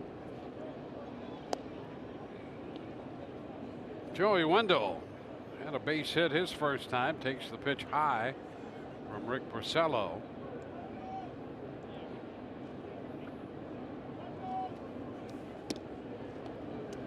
2-0.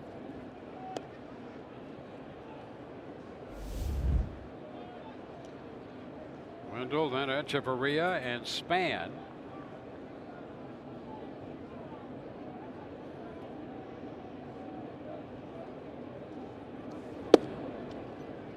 And 2-1. Rays getting their second look at Porcello, and he has been gifted with 8 runs behind him.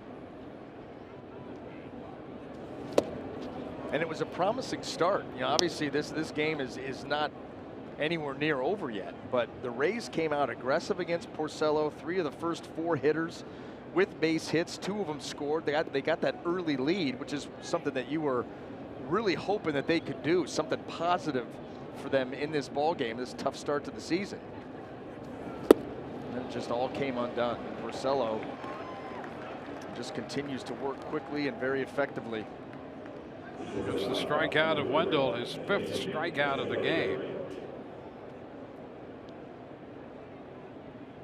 Now, Echeverria due up. There's that changeup.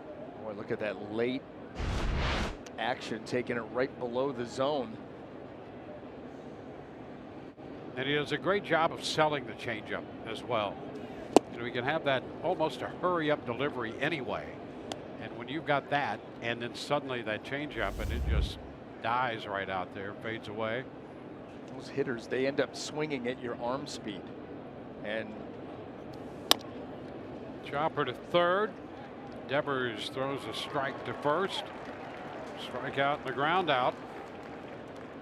it doesn't take them long to figure out if you're babying a changeup. They'll pick that up. Just that little bit less arm speed. Yep. They'll pick it up in a heartbeat. But boy, when you can mimic the fastball arm speed, let the grip of the changeup do the work, keep the arm speed, you put a hitter at such a disadvantage. Yeah, and I think Porcello's so good at that. You could put a side-by-side split screen up, fastball, changeup, and that delivery's absolutely the same. And that has to be the mindset. You know, when you throw a changeup, I know that was a big pitch for me. And when I would throw a changeup, I would think mentally, four-seam fastball. Try to power this by him, knowing that the grip was never going to allow me to do that. But that was what you were thinking as you were delivering the pitch. There's Span taking the 0-1 pitch and sending it deep into left center, but it's caught on the track by Bradley Jr. And the Rays are up and down 1, 2, 3, 10 in a row, retired by Porcello.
Rays are headed into the bottom of the 5th inning. Austin Pruitt in relief of Jake Faria. Eduardo Nunez will lead off. It's the 7, 8, and 9 spots due up. Nunez, then Bradley Jr. and Sandy Leon.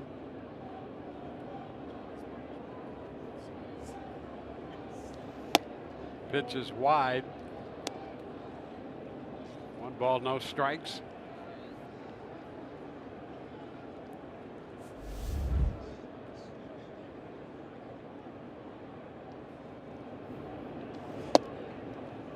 Strike from Pruitt. Pruitt came on, touch for the double in the 2nd inning, but it's settled in. He got the final 2 outs in that inning at a 1-2-3 third. Faced 4 men in the 4th, no runs, a walk allowed. There's a fly ball into left, and Denard Span is right there to make the catch on that one. 1 away. Well, Dwayne, you were talking about this split screen with Porcello. Ask and you shall receive, and break this down for us. Our crew is the best, and here it is. Change up on the left. You tell the difference in this delivery. Fastball on the right.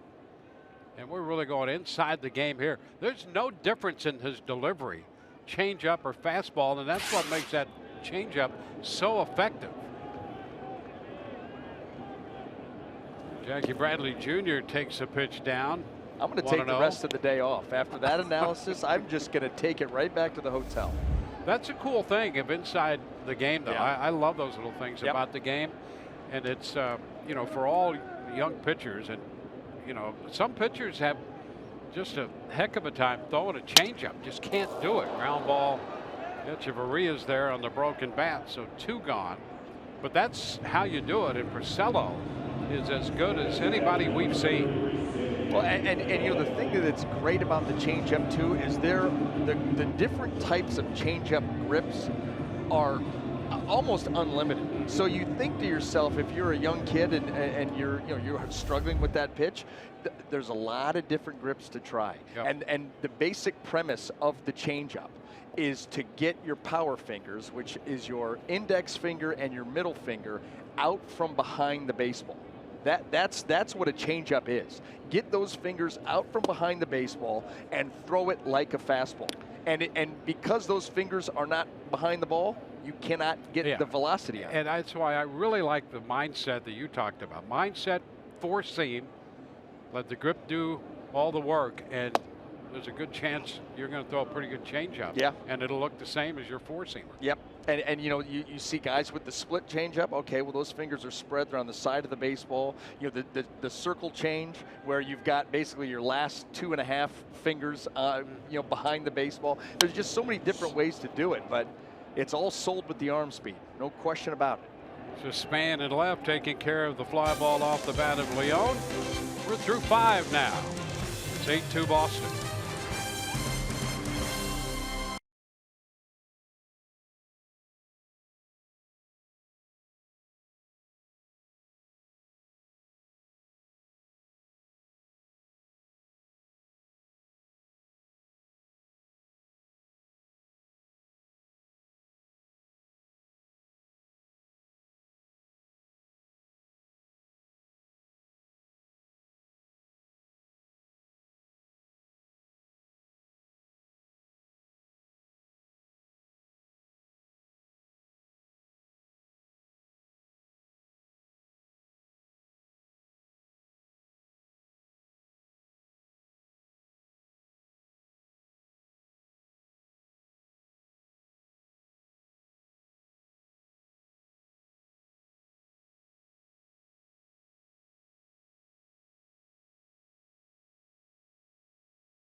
And by your local Honda dealer.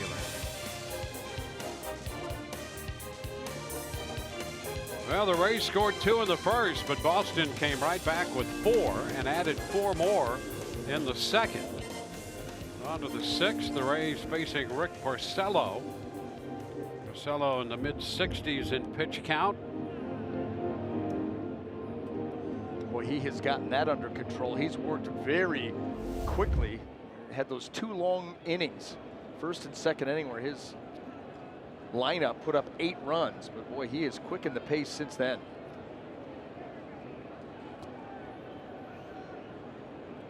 Alex Smith will open the inning for the Rays. takes the ball. Malik's in the number 2 spot in the lineup today, playing right field. Kevin Kiermaier not in the lineup under the weather.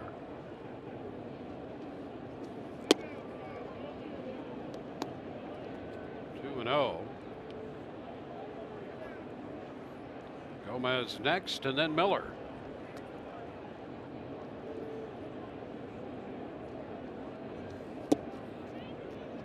There's a strike. No walks from Porcello. 5 strikeouts. A little piece of that one, a foul ball, takes the count to 2-2. Yeah, speaking of the fastball changeup, that's exactly what Porcello's been doing in this AB. Fastball changeup, here to Malik Smith to get to 2-2.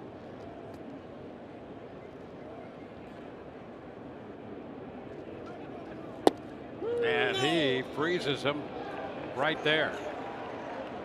You talk about using both sides of the plate. That's something that these Boston starters have regularly and routinely done against this Rays lineup, is pitch in, you just use the entire strike zone. And there was a great example of it. A couple of times in, he's going to close him in, fastball, just in a perfect spot. And you lock up the hitter because he's looking for something middle away. Pitch is away to Carlos Gomez.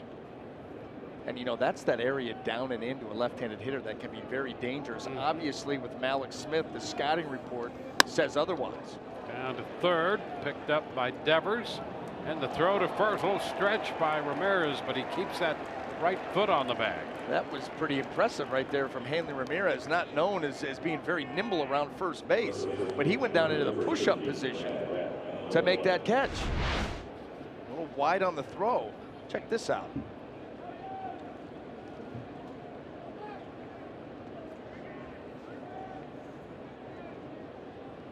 It's a nice play by Ramirez over there on the receiving end.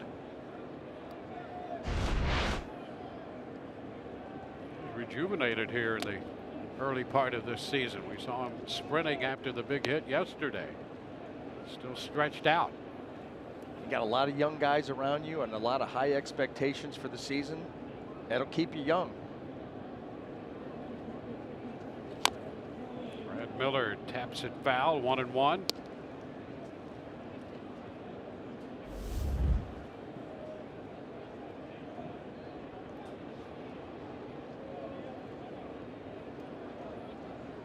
Porcello had 37 pitches through the first 2. And he just misses there. And a 10-pitch third, 8 in the fourth, 9 in the fifth. And now 10 here in the 6th inning.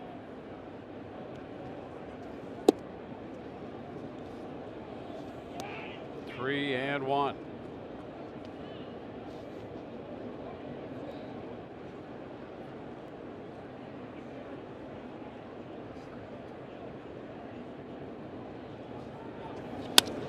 Shot to center field. Bradley Jr. will have to go back, and he's going to be there. 3 steps from the wall, turning around to make the catch. And 1, 2, 3 go the Rays. Bottom of inning 6 coming, 8-2 Boston.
Both runs scoring on Brad Miller's 2-base hit. Span and Gomez crossing the plate, but Xander Bogaerts doubled in a couple runs in the first, capping a 4-run inning, and then delivered the key hit, a grand slam in the second inning. That made it 8-2. And that's where we are, headed into the bottom of the 6th inning. His second career grand slam, both against the Rays. And here in the 6th, Mookie Betts takes the ball. Austin Pruitt following Jake Faria, who suffered all the damage. 8 runs, 5 hits. Pruitt gave up a double to the first man he faced, and no hits since. Given up only 1 base runner since then. That was a 2-out walk to Bogaerts, which might be part of the strategy to pitch to Bogaerts. Just walk him every time. You know what? This part of the season, I wouldn't mind it. I mean, that guy is red hot, and a lot rather walk him than allow him to do what he's been doing to Rays pitching, and that has been extra bases all over the place. 2-1 to count to Betts, and Reese up in the bullpen and loosening. Fly ball, center field. Gomez shading his eyes and on the track makes the catch. Well, this has been an efficient outing for Pruitt, and boy, this is exactly what the Rays needed. He took over in the 2nd inning, and it's been a relatively low pitch count stint for him. 47 pitches to cover all of this ground. I was just going to go there. I mean, after that fly ball, I was just going to go with exactly what you just said. I mean, it really, you're absolutely right. I mean, he has come on and given the Rays exactly what they needed on a day where you didn't want to see him this early. But boy, oh boy, has he done a nice job. The question is, does it give you pause that we're thinking alike? Yeah, this early in the season, yes. Usually, you start to mind meld. Yeah. In the middle of the year and ride it out. But yes, to be early April and doing that, it's scary.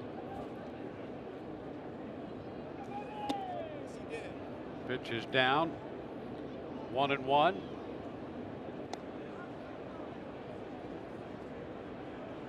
Well, the Rays are going to have to figure out how to score some runs to begin with, and how to get some length out of their starters in this 3 starting pitchers and bullpen days.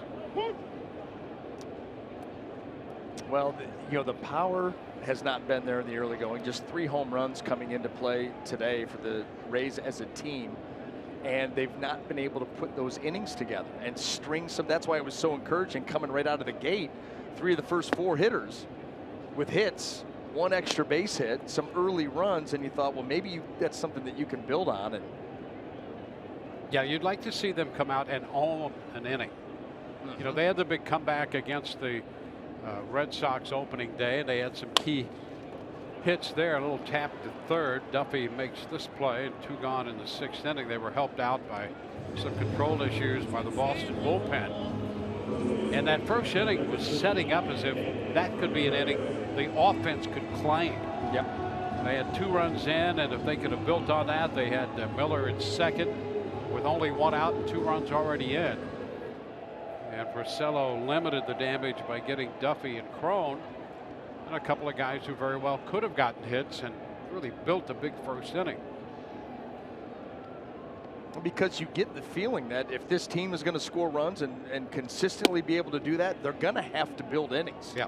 It's not just going to, you're not going to lean back and just pop the ball out of the yard. You're going to have to build some things, move runners, steal a bag, get a big 2-out hit.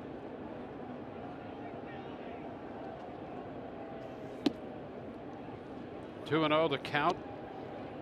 Hanley Ramirez single scored in the first. The game-winning hit here on Thursday in the 12th inning. Fouls it back. 2-1. Didn't look like that swing felt real good there for Hanley Ramirez.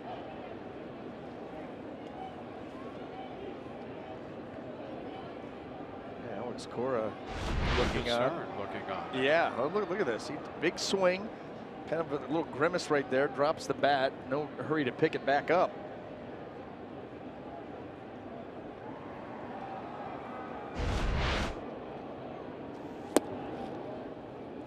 Now it's 3-1.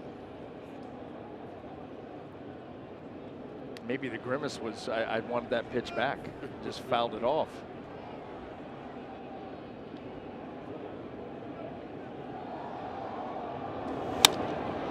Fly ball right field. Alex Smith making the call and the catch on the track. And it's another 1-2-3 inning. On to the 7th we go. 8-2 Boston.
Here's what's coming up tomorrow on Rays Live. The pregame shows presented by your Gulf Coast Honda dealers.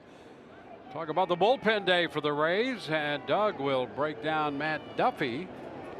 Duffy 0 for 2 in this game. Did a home run yesterday, or Thursday.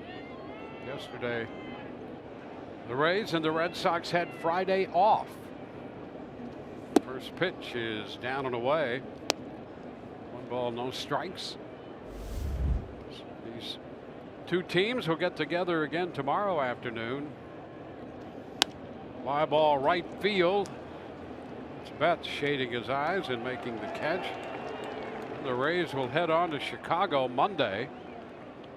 Chris Archer will pitch that game. That game, by the way, has been changed to a day game. So first pitch will be 10 minutes past 2 o'clock Eastern time, 1:10 Central. So 3 day games in Chicago, Monday, Tuesday, and Wednesday. C.J. Cron, after the first pitch, hits it on the ground. Bogaerts throws him out, so 3 pitches and 2 outs in the 7th. 2 things, Dwayne, on this road trip that I've never experienced in all the years of being in this game. Number 1, you mentioned it earlier, a Friday off day. Yep. Never even heard of such a thing. And number 2, an entire road trip, a 3-city on top of it, Yep. of nothing but day games. Yep, that game against the White Sox, scheduled to be a night game, was going to be the only one. But because of the weather over there and a good chance of snow there as well, they moved that one up to make it a day game. Strike on Ramos. Boy, that team's been swinging the bats. Yes, they have. Up and down. They've got 5 or 6 guys who are hot over there. That's all the Rays need. Maybe they can do something to change that around. White Sox might be better than some people think. Well, they had, you know, going through their own rebuild, and All of a sudden, you're gonna trade Adam Eaton, you're gonna trade Chris Sale, David Robertson. You know, all these older guys get a lot of young players and try to mesh a good farm system with everybody moving through it together at the same time. And yeah, they've got some good young players, and if they have some, you know, good years, they're in a good division to do that. You know, the Indians have to be obviously the favorite in that division, but after that, Twins, and then it's kind of wide open. Yeah, and if you want to see James Shields, a former Ray, he's supposed to pitch against the Rays Wednesday afternoon. That's the one day it may get above. Yeah, 50. that's actually supposed to be nice. They're saying it could be 55 the last day of this road trip. Warming trend. And now that's nice. Yeah, that's how rough this trip's been weather-wise. Yep. 3-2 here on Wilson Ramos. And he is out on strikes. A 1-2-3 inning. 7 Ks for Porcello. Middle of the 7th. 8-2 Boston.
Because your stadium should be where you make it.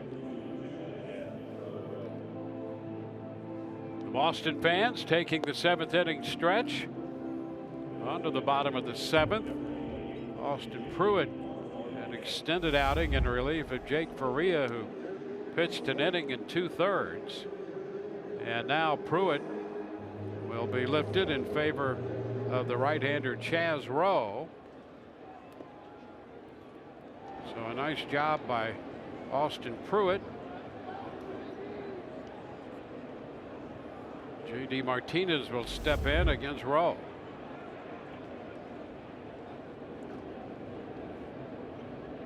Pitch is too low.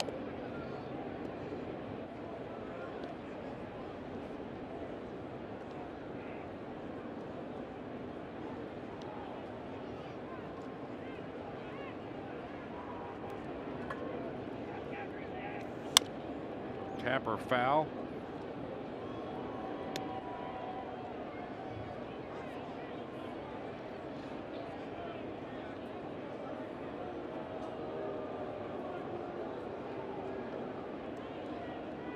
So Pruitt worked 4 1/3. Gave up just 1 hit. No runs. That one slides wide. 2-1. Yeah, on a day where not a whole lot has gone right for the Rays, the performance by Austin Pruitt certainly has.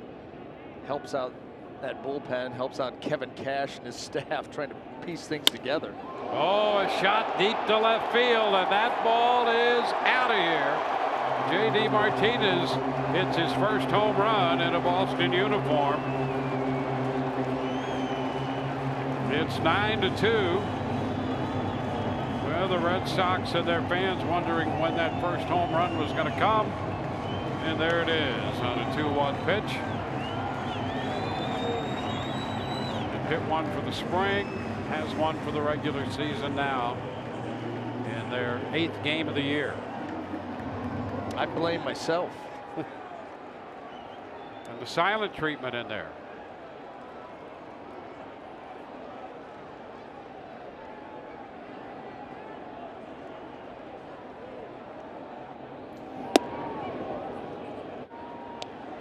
Bogaerts.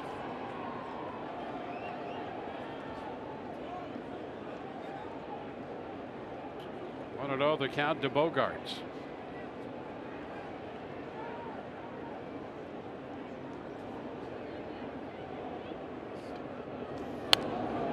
Right back foul. 1-1.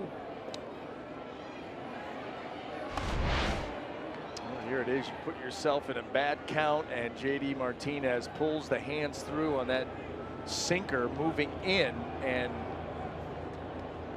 his kind of power, lots of empty high fives. He's doing the self-congratulatory celebration there with the silent treatment. I think that he actually, you know, the number of hands that he high-fived was more than was on the team. Wasn't quite accurate, but he did get some love down at the end of the dugout. I don't think anybody has done the silent treatment, fake, you know, high five better than Richie Schaefer did. Yeah, he was absolutely the best. He hugged somebody. Yeah, without question. At some point in the middle of it. Yep. Yeah. Of all the silent treatment reactions, that was the highlight. Yeah, that was good.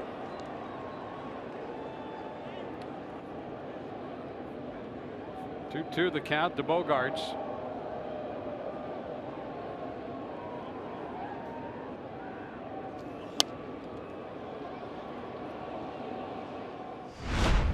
Well, a flashback. No sooner do we bring that up than here it is. Look at this, Schaefer, just great.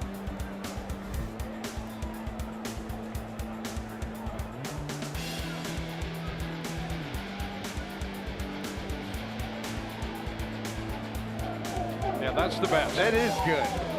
That's even better than I remembered. I like the hug. I like the hug. The only thing better than that is our crew being ready with that. Right there. We bring it up, they've got it. This group has not shut it down. Of course, we're only weekends. So Cutting the miss, and Bogaerts is out on strikes.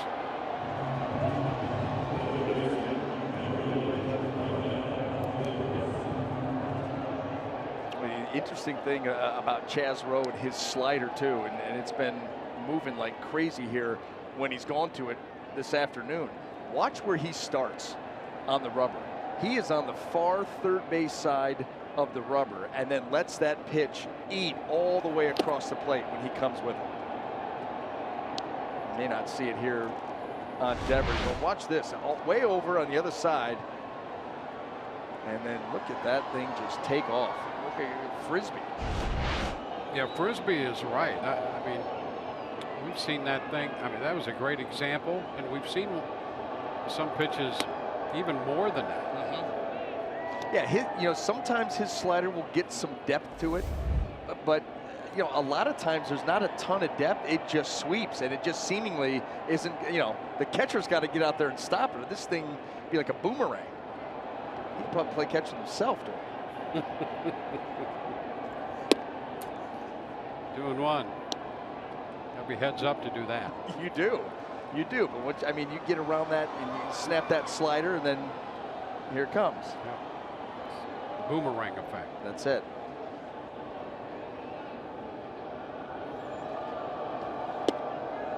How about that one? It's in there for a called strike. This one starts way off the plate. Able to catch that outside corner. Those backdoor sliders not going to move as much, but still the spin to get it to come back. High shot back into right. Smith's going to go to the wall. It's out of here. Into the bullpen. Devers hits his first home run of the year. 2 home runs off Rowe. Now it's a 10-2 ball game. And by the way, Dwayne, you're going to see the slider here move a ton, and it just breaks right into the swing of Devers. In.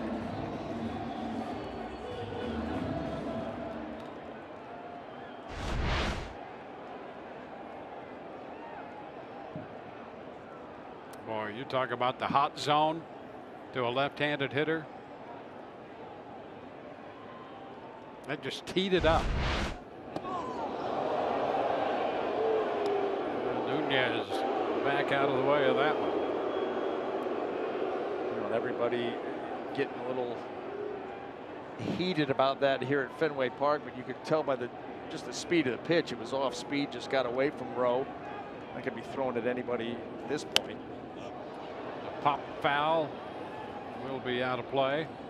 It's 1-1. A little late for sending messages. Mm-hmm.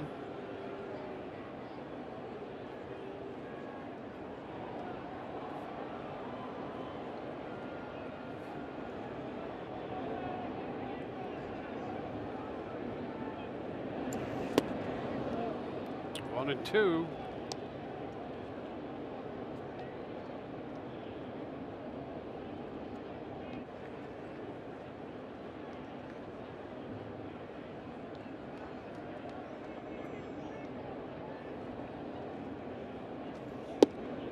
Pretty close. 2-2, 1 out with 2 more runs home for Boston.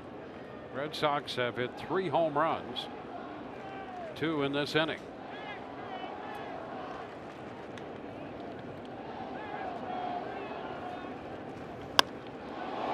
And to left, that's going to be off the green monster. Nunez, a big turn at first. He'll hold him to a single. Nunez singles off the wall.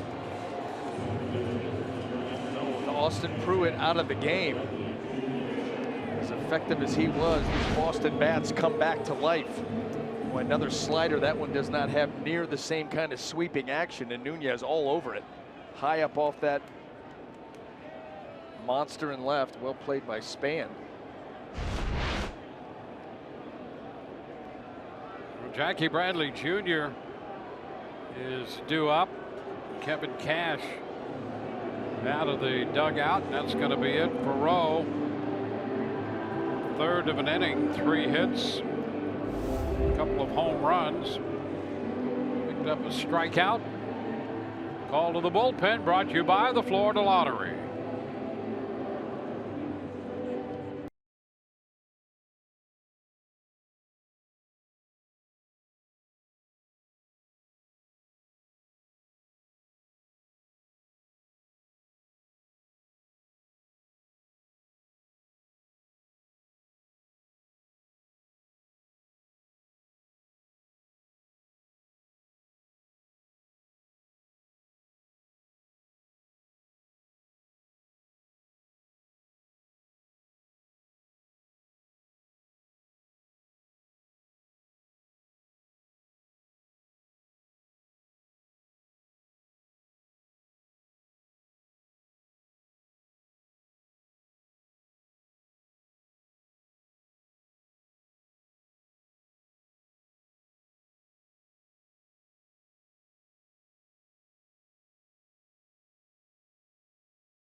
A couple of home runs.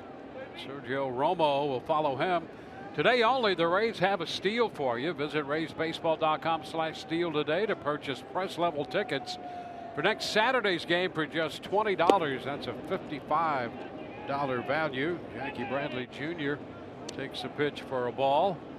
Go to RaysBaseball.com/steal to get your deal. Rays up. That's for Saturday's game. Philadelphia Phillies will be in, and that will be a 6:10 start Saturday the 14th. 2-0 the count now on Bradley Jr. from Romo.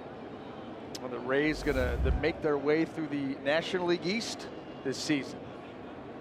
Yep, the Phillies will be the first look the Rays see at the NL East. Foul ball, 2-1. Some folks expect the Phillies to maybe surprise some people in the East.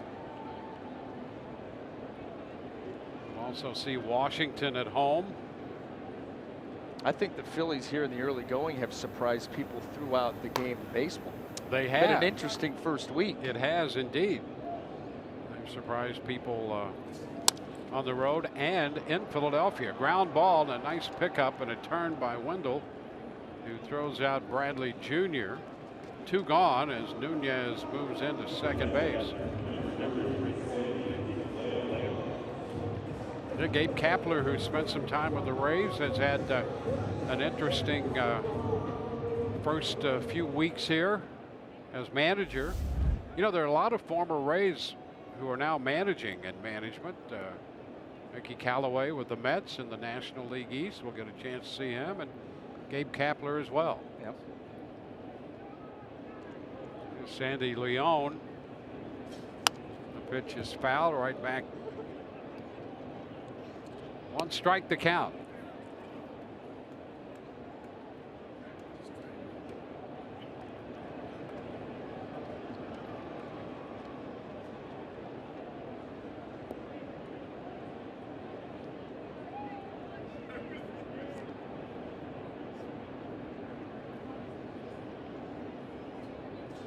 And the pitch is down. 1-1.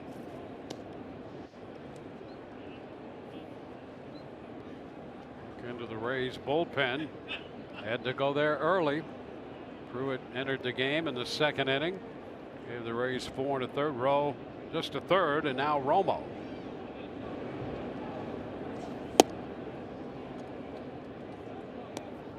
Pitch is down. It's 2-1 the count.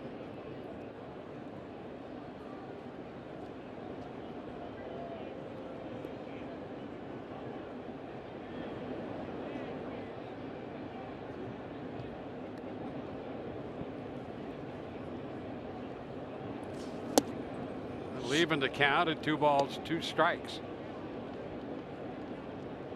Home run by J.D. Martinez opened the inning. 1 out later, Devers hit 1 out. All of that against Rowe. Nunez singled off the Green Monster. Romo on to get Bradley with a move up to second by Nunez. And it's 2-2 to Leone. Fly ball center field, and here comes Gomez, shading his eyes and making the catch. 2 runs scored, 3 hits. The runs coming on solo home runs. We go to the 8th, 10-2 Boston.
Rick Porcello has been out there for the Boston Red Sox. Mid-80s in pitch count. Coming up on Rays Live, the postgame, presented by WB Mason. We'll be along to anchor coverage from Fenway Park. Kevin Cash and his press conference will be part of our coverage, and Michelle Margot will have interviews from the clubhouse. So we'll take a quick look at this game on the wrap-up. Brock Holt in the game in right field. He replaces Betts. Joey Wendell with a hit today and 2 at bats, leads off the 8th for the Rays. And the pitch is a ball. Echeverria will be next, and then the top of the order. Yeah, I mean, barring an epic comeback, the less time spent on this game, the better for everybody. Yeah, I think the Rays will feel that way, and that's how we're going to feel about the post game. Less said, the better, and go on to tomorrow.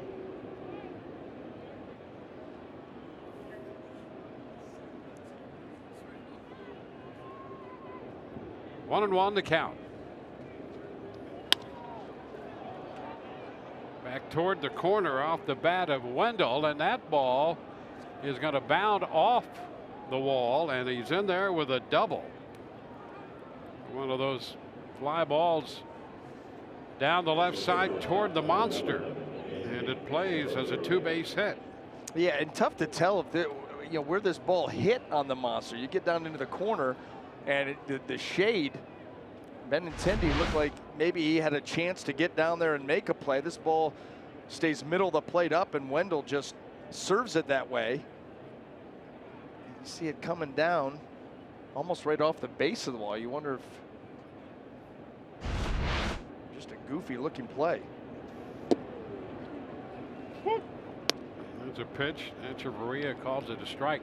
They post that as 310 down the line, and I think in years past it was a little deeper than that.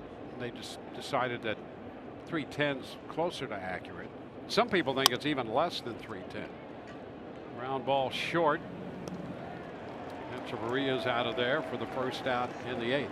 The great thing about it is I don't think Daniel Robertson starting to loosen for the Rays in the bullpen. This is what you don't want to see. Yeah. You understand with these bullpen days, and you don't want to torture bullpen too early. And with the starters, the last time and a half through the rotation, the actual starting pitchers, they have not been able to get deep as a collective. Denard Span with a 1-0 count.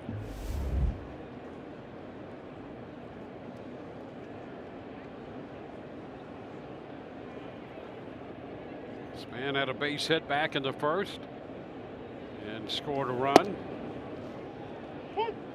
Now 1-1.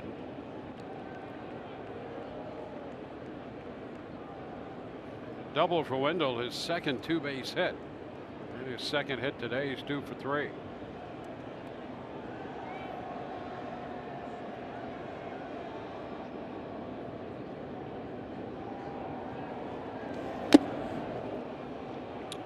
Ball 2 strikes.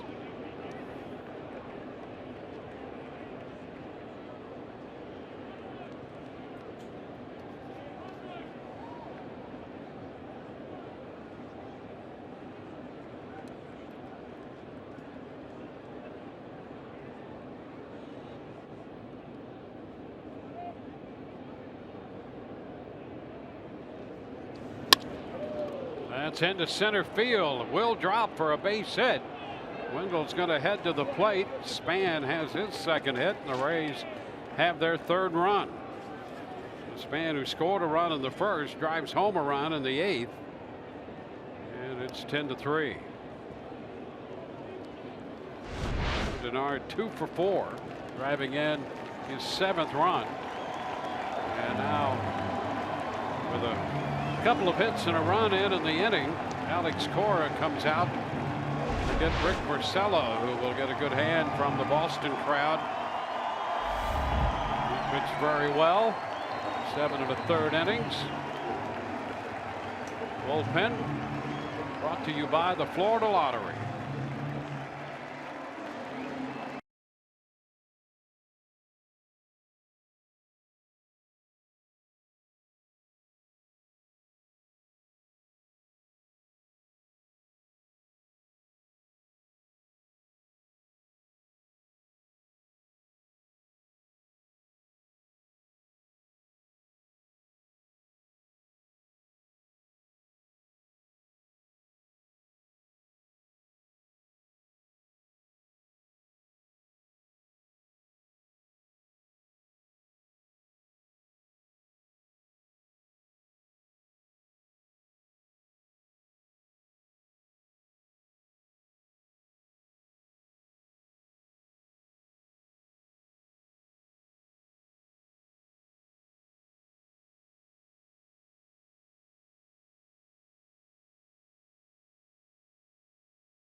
Runs at that point, but then he went to work. His offense came back and handed him 4 runs in the first, 4 runs in the second, and then he really sped things up and had these Rays hitters off balance all afternoon, able to pitch out into the 8th inning.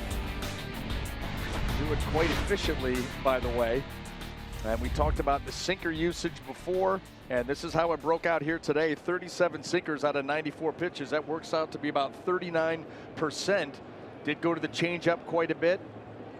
That fastball, 15, you're talking about the 4-seam variety. And the first pitch here from Marcus Walden. Alex Smith loses his bat on the swing. 1 strike to count. Yeah, a few more 2-seamers in the outing at Tropicana Field than today, but still a prominent pitch for him. Yeah, but you take that sinker to go along with the 4-seam where he would climb the ladder a little bit. Enough change-ups to keep you off balance and off speed. He, outside of the first 4 hitters of the game, threw the ball very, very well.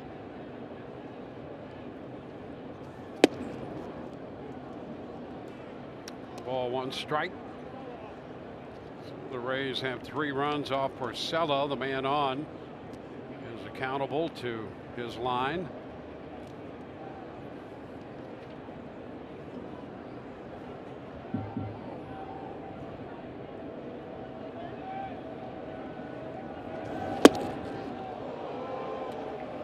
Ball 2 strikes.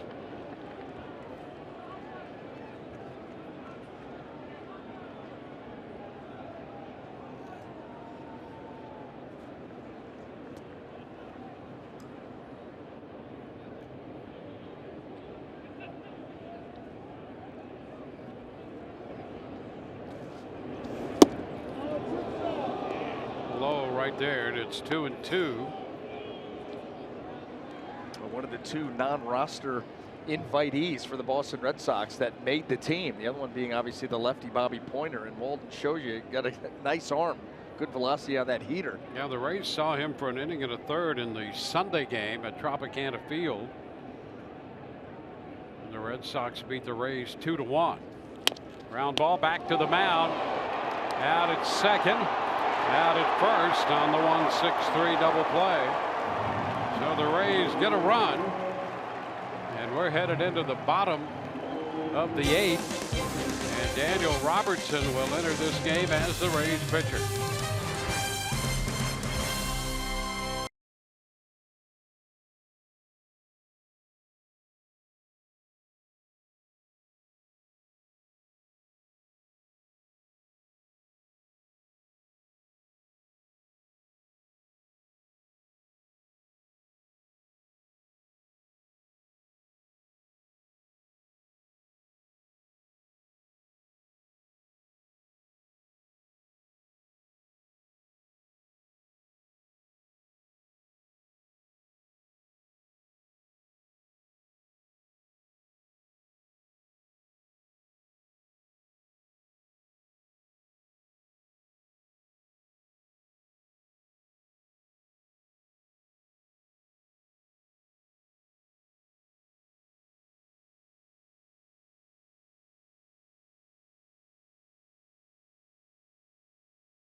MLB.tv. Your subscription includes MLB At Bat Premium, allowing you to watch live baseball on your favorite supported devices.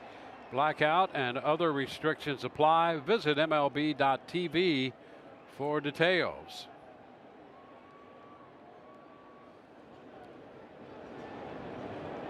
Daniel Robertson, the Rays infielder, will open the bottom of the 8th inning.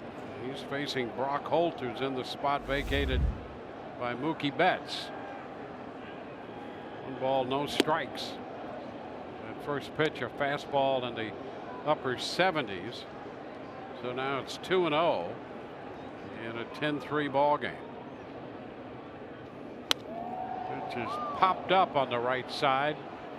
Out from second, Wendell, and he makes the catch for the out. Well, Kevin Cash obviously trying to protect what's left of that bullpen. This game seemingly out of reach. And so you bring in Daniel Robertson to do just that. The one thing that you would caution Daniel Robertson is do not air these pitches out and throw them as hard as you can. You're throwing from, you know, a mound, so you're throwing downhill. It's not the same as the throws that you make in the field. You don't want to do anything to hurt yourself this early in the season on a cold day. Make sure you're loose, but just be firm. Don't go crazy. That's wide, and the count is 1-1. 4 of his first 5 pitches have been strikes. And he's ahead of Benintendi, 1-2. Fastball sitting in the upper 70s right here. Changeup. He did. And it's foul the other way. How's that? I like that idea. Daniel Robertson going for that first career strikeout. Did come with the changeup. Took something off. Benintendi goes down and fights it off. Well, that's what you want. You know, he had about 8 miles per hour difference from the fastball to the changeup. You need to get a split screen to see how the arm speed looked. And to center field. That ball will be caught out there by Gomez. So 2 up and 2 down.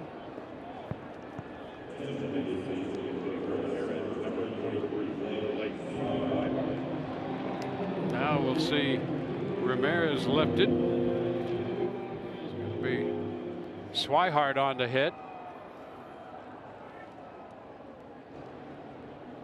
So Blake Swihart with the bases empty and 2 outs, and he fouls it back. Strike 1.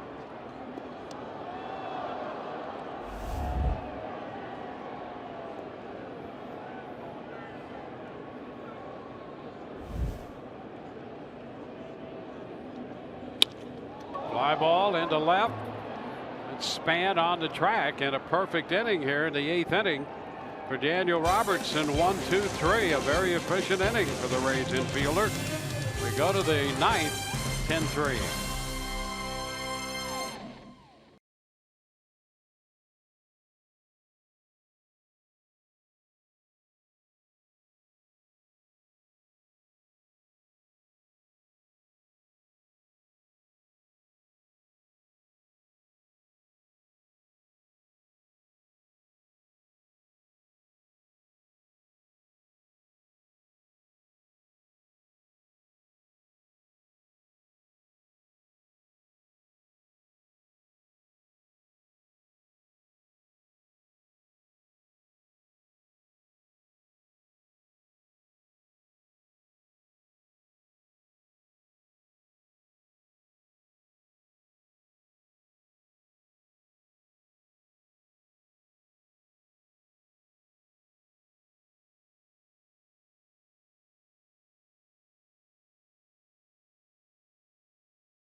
Fish Grill fresh catch of the game. Daniel Robertson, the highlight of the Rays staff today. A 1-2-3 eighth inning and very efficient. Clean inning. You know, obviously a little sinking action on the fastball, a couple of changeups, tried to get Benintendi there and ends up getting a fly ball from Swihart. I always hated when the position players would go out and have an inning like that because they'd look at you like, what's so hard about that? I mean, what is, you know, I rolled out of bed and just threw up a scoreless inning. 11 pitches, 9 strikes. Pounded the zone. Yes, he did. Yeah, see, he's in the dugout right now thinking that's how it's done. And I don't know why these guys make such a big deal out of it. What's the deal? Gomez 1 for 3 today. A little tapper. That ball just foul. Walden off the mound to touch it and sweep it a bit farther into foul territory. Swihart stays on to play first. They're lifting the fly ball to left, pinch hitting in the bottom of the 8th.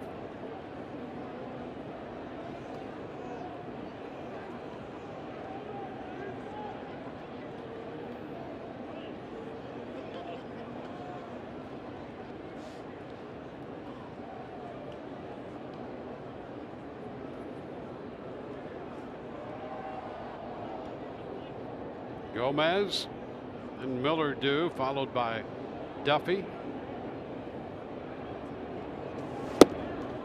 And a cut and a miss. Gomez out on strikes. 8 strikeouts for Boston pitching. Porcello, who made 94 pitches, 7 strikeouts. Walden came on, got a double play ball from Alex Smith.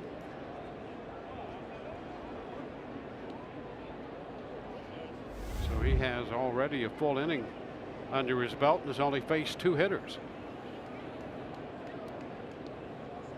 Now, Brad Miller.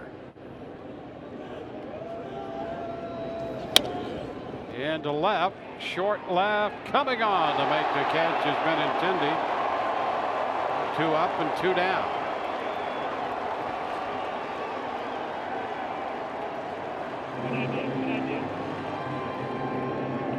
So the bases are empty, and Matt Duffy will be the hitter. Track it all the way in. Nice play there by Benintendi. Well, this outfield, you feel like they're going to be together and productive for a long time. Benintendi, Bradley Jr., and Betts are the young core of this team. Strike into Duffy.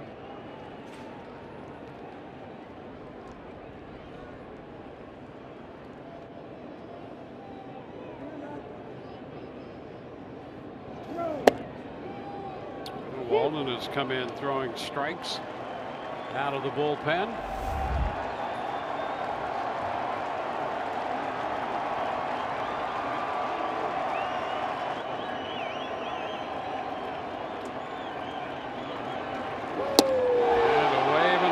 In this one,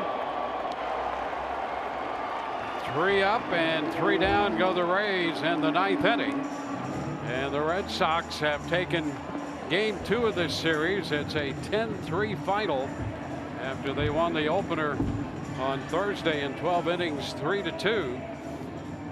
Porcello will get the win. Faria suffers the loss, 2 hours and 48 minutes. Well, Brian Anderson, Dwayne Stats, hope you've enjoyed the telecast, if not the outcome. With you tomorrow at 12:30 in the final game of the series from Fenway.